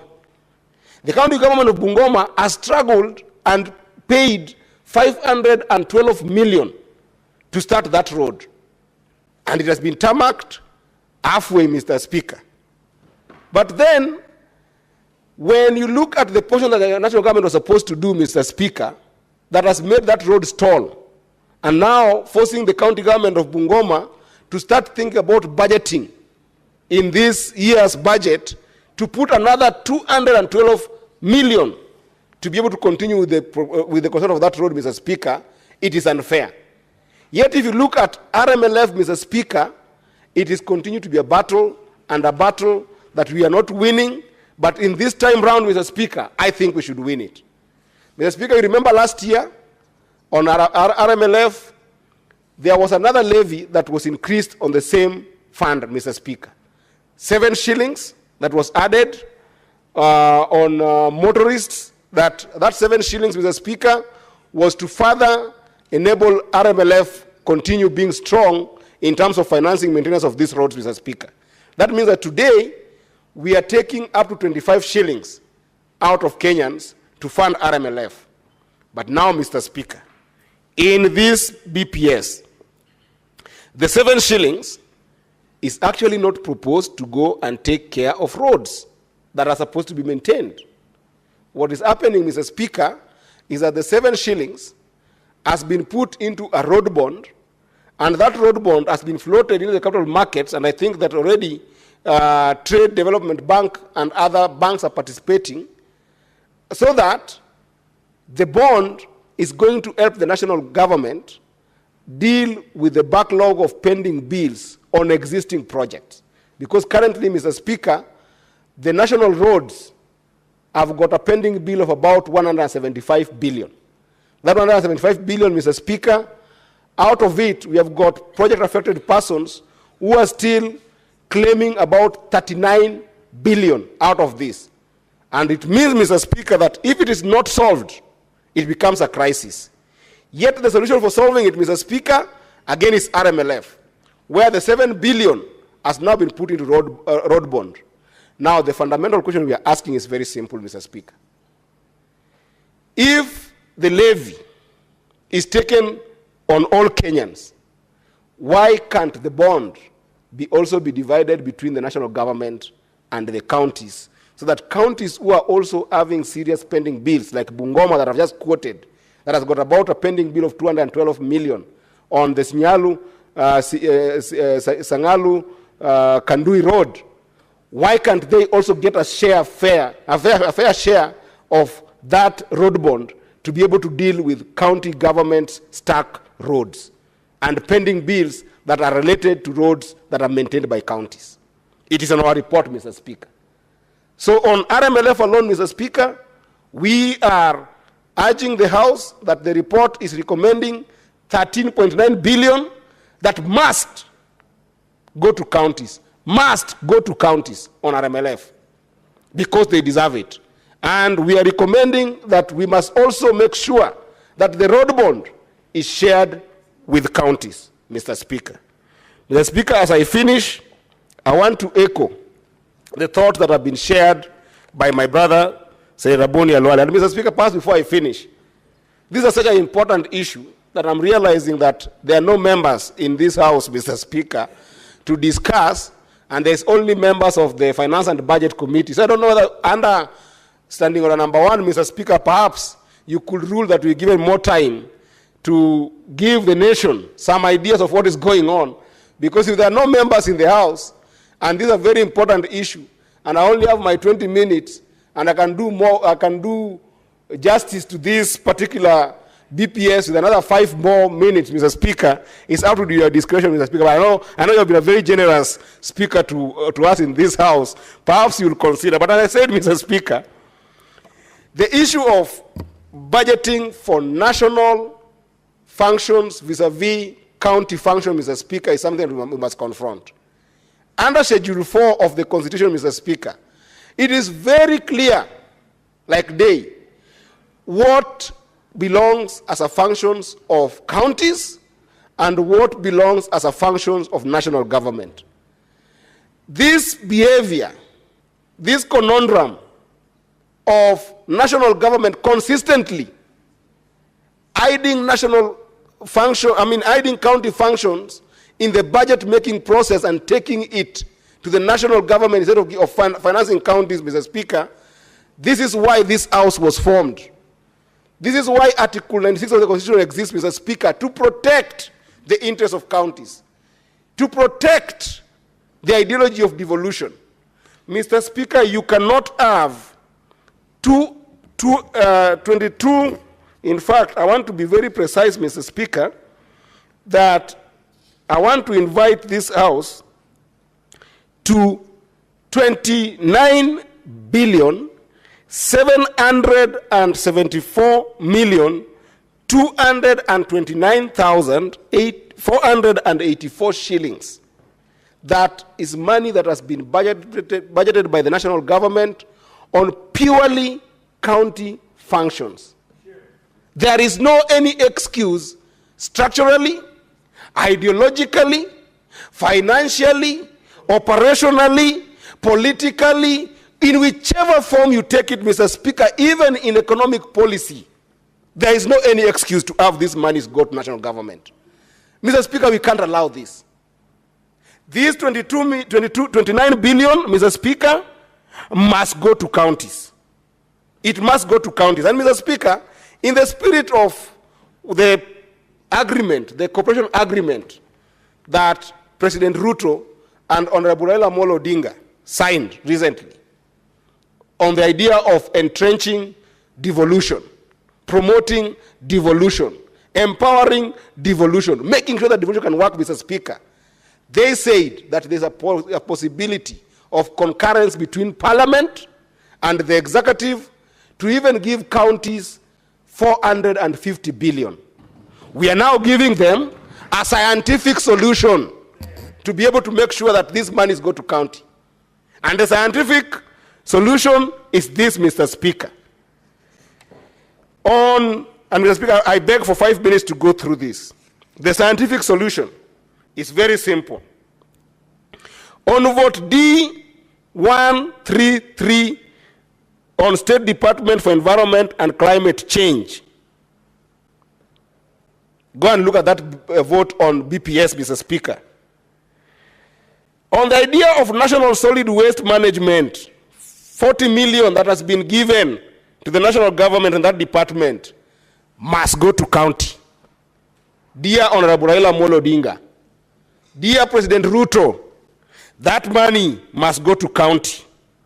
On vote D1331 on plastic waste management. Give the Honorable Senator further 5 minutes. Yes,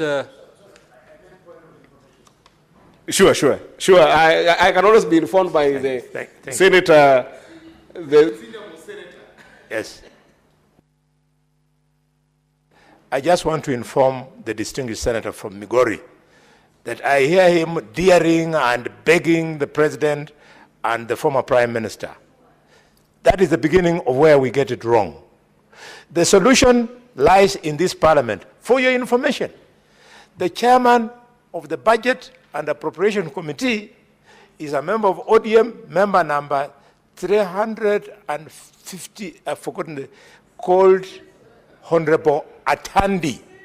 Can you please use your internal structure to inform Atandi to carry out this, instead of giving the country the impression that the republic belongs to the two principals, the president and the former prime minister?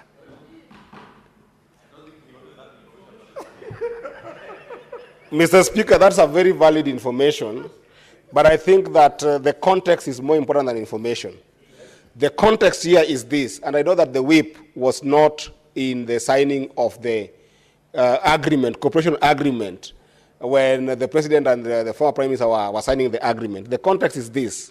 They pronounced themselves to this matter, that it's possible to give counties 450 billion.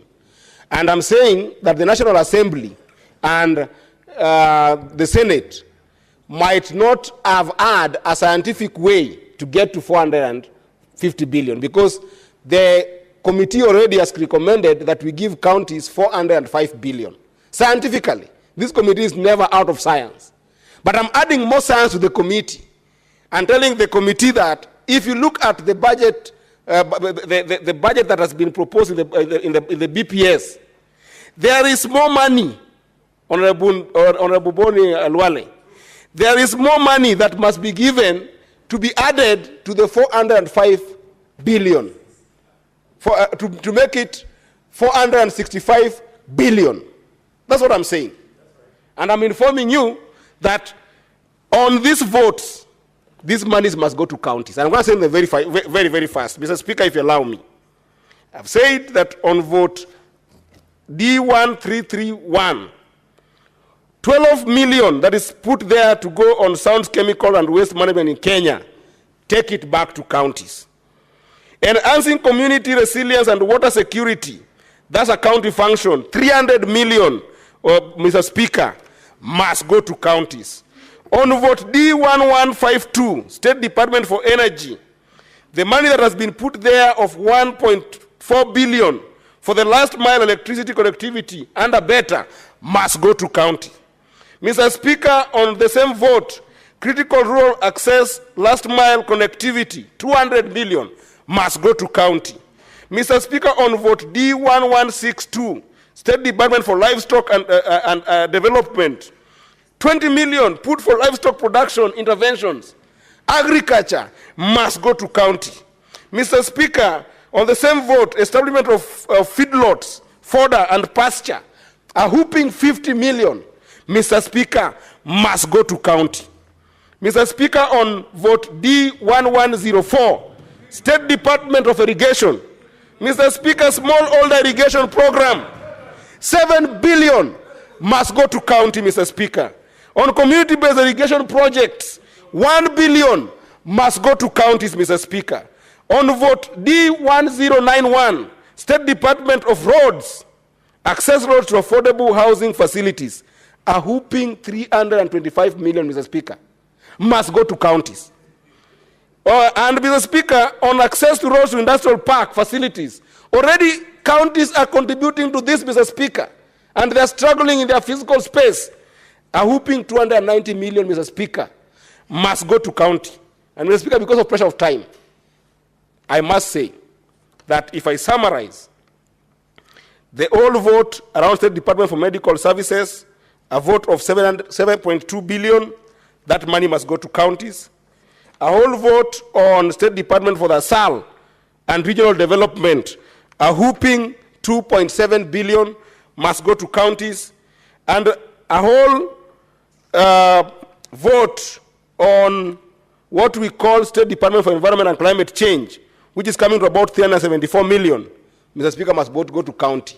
Let's insist as a House that we're not going to sit and watch as people claw back on devolution by using a better process that denies counties the power to take control of the basic needs of our people, because that is what Schedule 4 that allocated these functions to county desire to do. Let counties have money to deal with the basic needs. With that, Mr. Speaker, I support and want to be grateful to the Chair of Finance and Budget and the members of the committee for being here so far until now. Thank you, Mr. Speaker.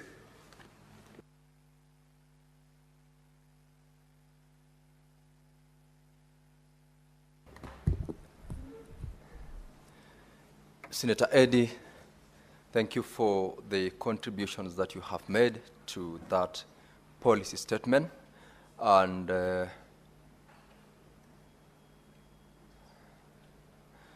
I have requests from members who are not in the chamber. Senator Mwinyi Haji Mohamed Faki is not in the chamber. Senator Esi Okinyuri.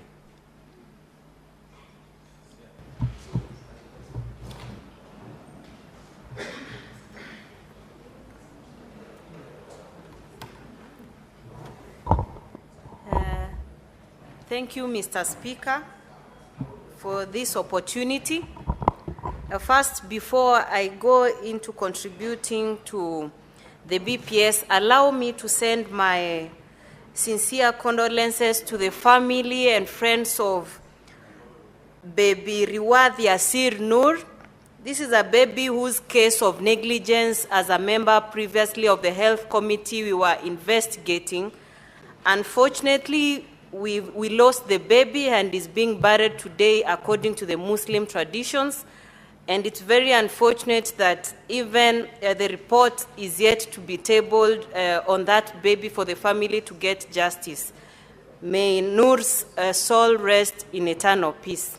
Mr. Speaker, as I now get back to the budget policy statement, I'm a member of that committee, and we've taken quite a number of engagements to listen to the different stakeholders who came and fronted their proposals. We had the independent commissions who came by and gave what they think. Of interest was one, the Human Rights Commission. Mr. Speaker, we actually learned that most of these independent commissions have no budget to actually open their offices in the different parts of the country. Mr. Speaker, looking at the recent conflict we've had at the border of the Kisis and Maasais, had we had such a commission, it would be very easy to investigate injustices commissioned in those areas. So, Mr. Speaker, because of lack of budget, this particular commission is not able to have an office in that region, and residents in that area end up suffering because they have to travel all the way either to Nairobi or the nearest offices. Mr. Speaker, if I follow what Senator Halwale was actually saying, Parliament has space to correct some of these issues. We cannot leave this for the political, want the politics at play to determine what we are going to allocate. If we have the mandate to propose what budgetary allocations should go to what sectors, I think let's not leave that to appear that we are pleading with the two principles to actually give special consideration, as my colleague Senator Eddy was trying to put into context. Mr. Speaker, there are several other issues that have come to play. Look at the health sector. Look at the roads. Look at so many other issues which have been actually highlighted. So when we have such critical matters, and I want to mention this particular issue that the Cabinet Secretary for Treasury failed to bring his views to this committee because he had already submitted the same in the National Assembly. Mr. Speaker, I think as a Senate, we are really missing the point. When the Constitution pronounces itself on what Parliament is both the National Assembly and the Senate. And we have a role to play because these are matters which are touching on counties. So I feel the conduct of the Cabinet Secretary to this committee needs to be noted, and the Senate needs to bite, or rather we get an explanation as to why the particular Cabinet Secretary decided to take the route he took, even after we as the members of the committee have burnt midnight oil trying to come up with this report to present to the House, Mr. Speaker. Mr. Speaker, we can see that we have overall projections show that inflation is within the targeted ranges that had been given. And this decline shows that then we need to add more resources, because initially we said inflation levels are very high, so we were cutting down on money that is going down to, for instance, counties. Now that inflation is coming down, we expect that counties this time round are going to actually get more money. And Mr. Speaker, my plea to county chiefs, especially when it comes to use of this money, let us use money wisely so that we are not having county chiefs who are wasting public resources, when we in Nairobi are working very hard to ensure that they are getting this money so that we have services closer to the people, are actually taking it for granted. Mr. Speaker, on the issue of on-source revenue, this is something we also need to touch on, because most of the pending bills that we are talking about in this budget policy statement are as a result of counties overestimating their own sources of revenue. We want counties, in fact, I'm actually working behind the curtain to have a proposal that is going to force counties state what they are actually able to raise, basing it on the last own source of revenue that they were actually able to raise, so that we do not have counties projecting more than they are able to actually actualize, so that we're ending up with large amounts of pending bills. But I generally want to thank our chair for actually being with the members of the committee throughout this process, that we now have this report for the members to actually contribute. Unfortunately, in such an evening, we have very few members, and these are matters which are touching their counties. Citizens from the different counties are waiting to see what do we have to say concerning the ordinary people. So, Mr. Speaker, I want to appreciate... Senator Eddy, what is your point of order? Senator Essie, resume your seat. Mr. Speaker, this is a compassionate clause in the sense that, and I never want to interrupt the chair of trade because I could be in trouble. There's a bill of mine that's in trade, but that's on a lighter note. But Mr. Speaker, this is the thing. I think on a compassionate clause, after consultation with a few members here and there on WhatsApp, I've actually realized that the House is seemingly empty because our colleague, Senator Betty Montet, lost the husband, and apparently the service was actually today in the afternoon. And most of us, were there yesterday with her on the service yesterday night, but today is a major family service, and a number of colleagues, not a few, but a significant number of colleagues have gone to be with her. So I don't want to say that this is indicative of the House, but the reason why the House seems to be empty, I have just been reminded that is because most of us have gone to be with our sister Betty. But that said, some of us are here also to be able to make sure that the House business is transacted, and we will give this bill the report, the justice that it requires. I just wanted to say that because she's concerned the way we are concerned, the Senator AC is concerned the way we are concerned about the population in the House, but that's the reason. Thank you, Senator Eddy. I believe that answers the concern that was raised by the Honorable Senator AC Okinyurias to whereabouts of the members of this House. Senator Eddy. Thank you, Mr. Please Speaker, continue. and thank you, Senator Eddy, for being compassionate enough. We share the loss with our colleague, Senator Montet, and hopefully we'll be able to join the rest of our colleagues once we exit.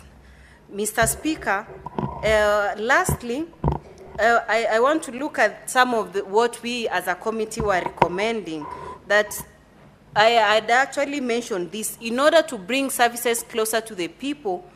Some of these, and actually all of these constitutional commissions, need to have the independent officers decentralized to the other counties, so that we don't have people traveling very long distances to get the services they require, so that we generally serve people, because that was the whole essence of devolution. So, Mr. Speaker, I do not want to go much into this. Let me leave my colleagues to contribute, and I want to support the report. Thank you. Senator Mariam Sheikh Omar.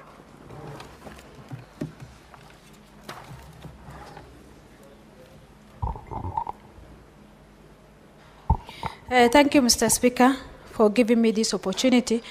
Mr. Speaker, I stand here to also support the report from Finance Committee, which I'm also the member there.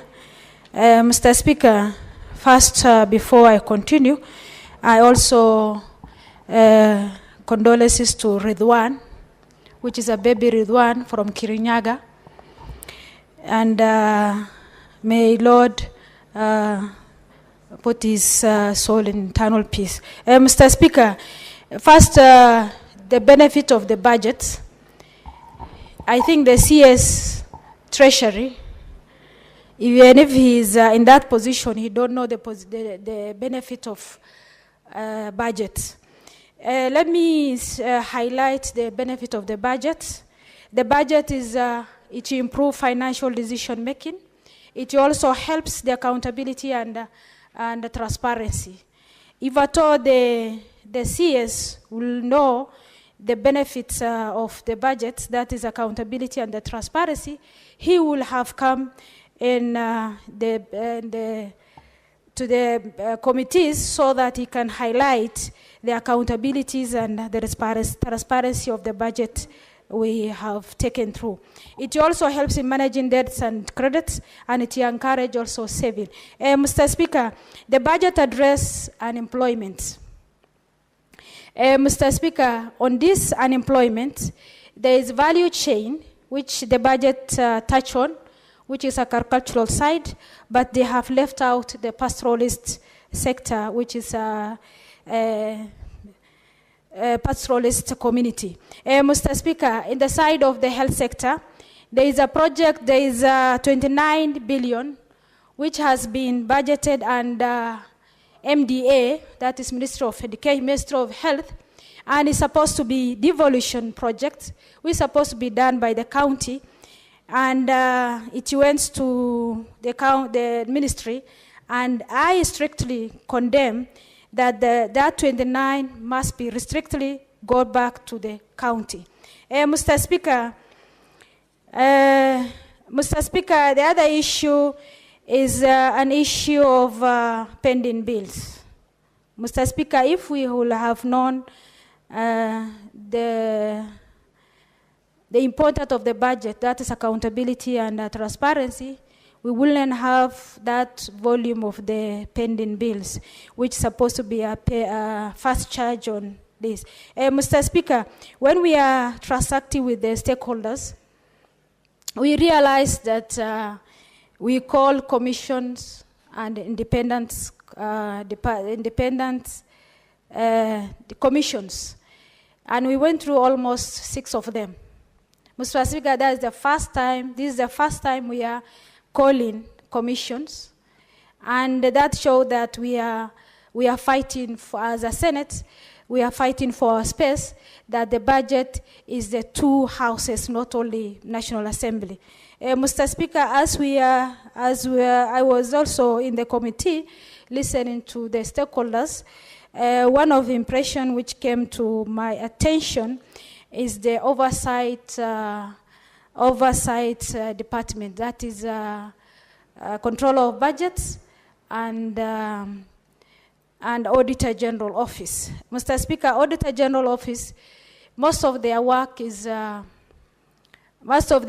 travel and expenses, and their work is normally they go through all the documents of the counties and national governments, and because of cut expenses of the transport, they were hurted. So in that scenario, we need expenditure of the transport of the Auditor General not to be touched, because that is the key mandate of the auditors. Mr. Speaker, the other one is control of budget.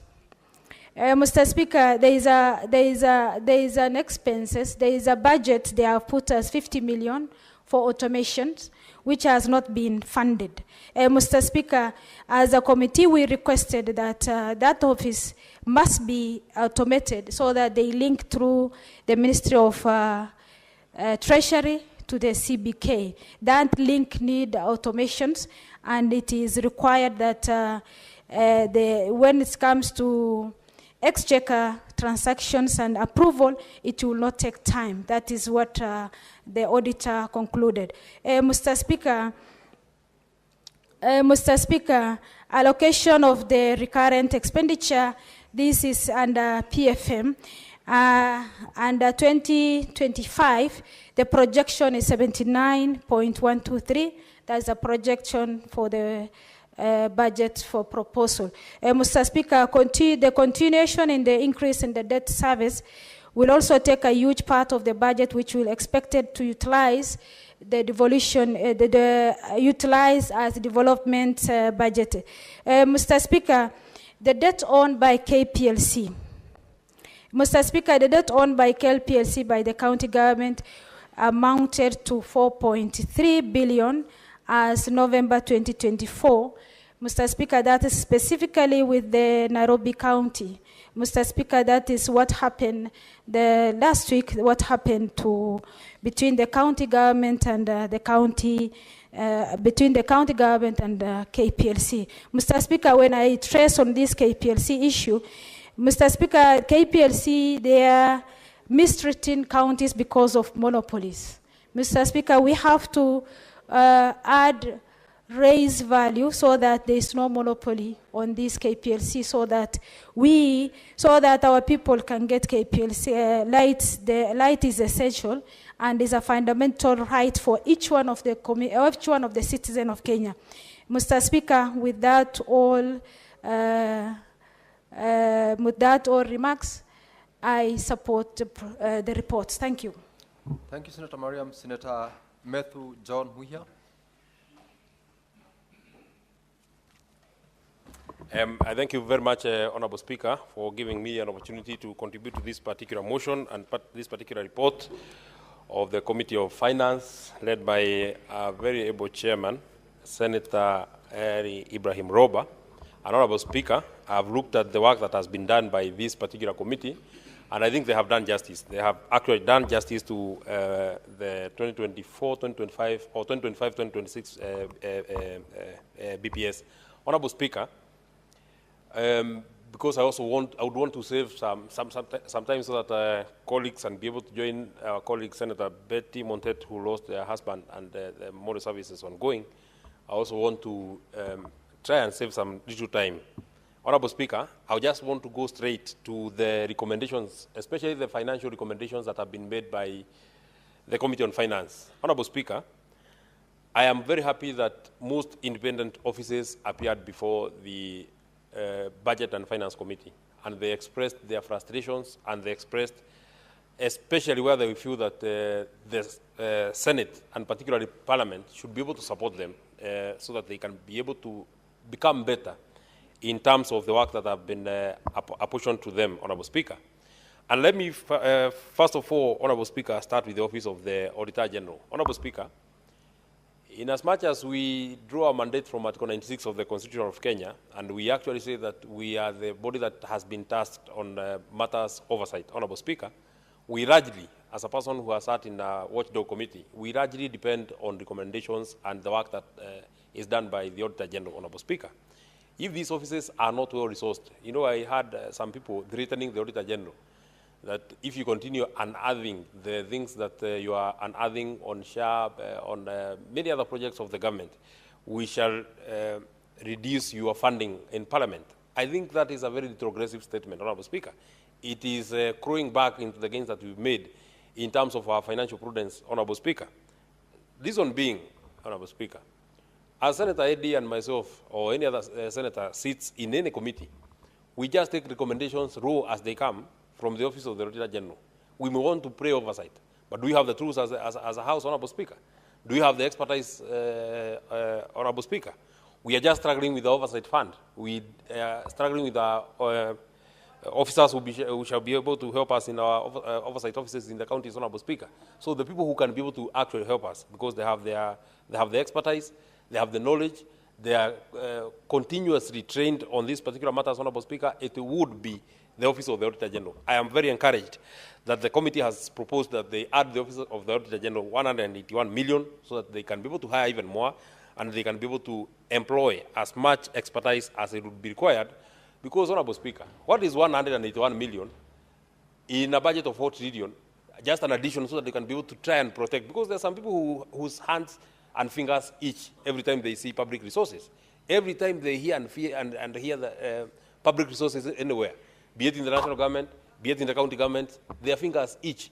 Unless you put a very good and strong watchman, Honorable Speaker, they will continue plundering our resources. So I'm very encouraged that this committee, and I would want to encourage the committee of Senator Roba, continue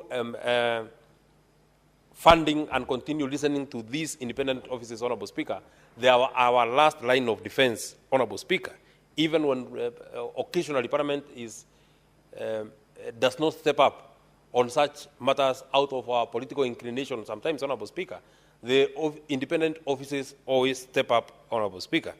On this particular issue of SHA, and you know, had the Auditor General not come out, you would not have expected that truth would come from Parliament. You would not have expected that truth would come from the ministry. You would not have expected that truth would come from the President. So we must continuously fund the Office of the Control of Budget. Quickly, Honorable Speaker, also going to the other one that has been funded, it would be the control of budget.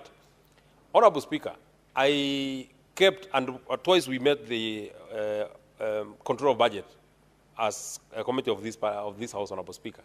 I kept asking the control of budget. You know, the reason why you hear that your own county, Bomet, for example, I don't know what the pending bill would be or what the pending bills were in 2022 when your governor came in. The reason why you hear that when he came in, the pending bills were 700 million, and right now they're either 700 million or they're even growing, is because they never pay these pending bills. What they do, Honorable Speaker, and it has been aptly put by a colleague here, they will make a requisition that we want to go and pay company X because they supplied goods X, and these are the documents that have been there. The payment process for IFMIS, Honorable Speaker, are 14 or 13 if I'm not correct. So they'll put all your documents to make that requisition, from procurement all the way to step number 12, I think, which is called validation. Step number 13 is internet banking 1. Step number 14 is internet banking 2. Once that requisition comes to the control budget, they'll just look and see. We agreed that in every requisition that I get, there must be an apportion for pending bills. But once that money has now hit the county revenue fund, they do a mischievous thing that they call voiding. They void that transaction. That money that was meant to pay Kamau ends up paying Omondi. That money that was supposed to pay Company Y ends up paying Company Z.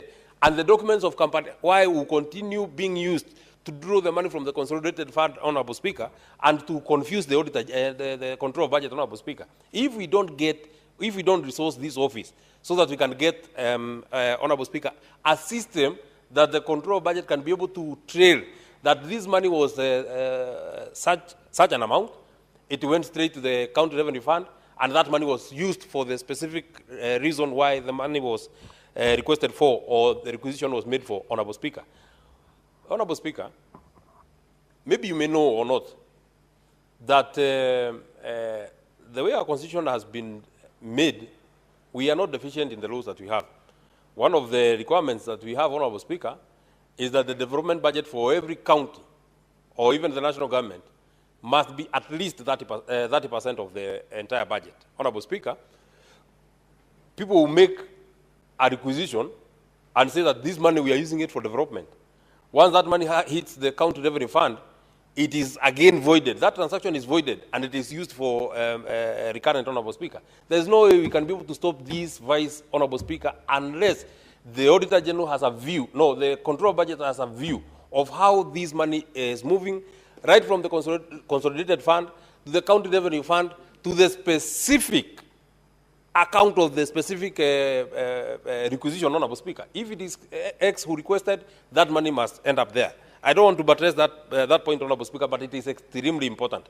Honorable Speaker, I have seen that there is a proposal to add some money to the Commission on Revenue Allocation, and more specifically, I have seen that they want to try and develop a formula and a system, Honorable Speaker, that will help. Senator Medu, there is a point of order from Senator Ali Roba.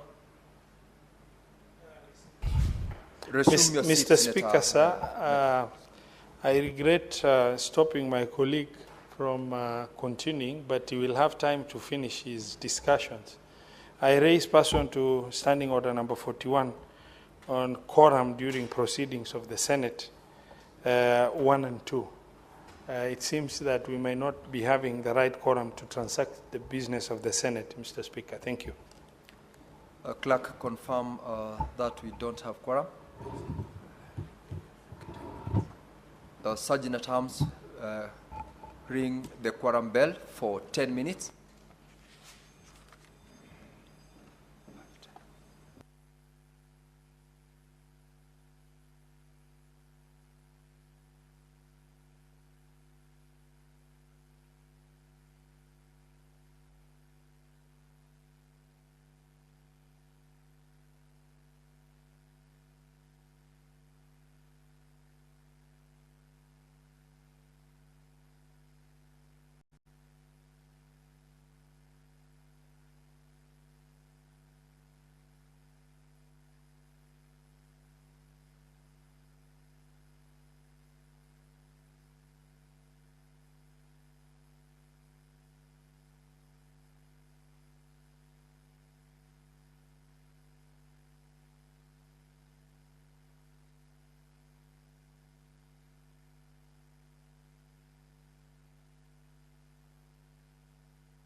Senator Tobiko. Honorable Senators, having failed to attain the quorum at the expiry of 10 minutes, the House stands adjourned pursuant to Standing Order 41-2A until Tuesday, 18th of March, 2025 at 2:30 p.m. When the House resumes, the Honorable Senator Medhu will have a balance of 10 minutes to continue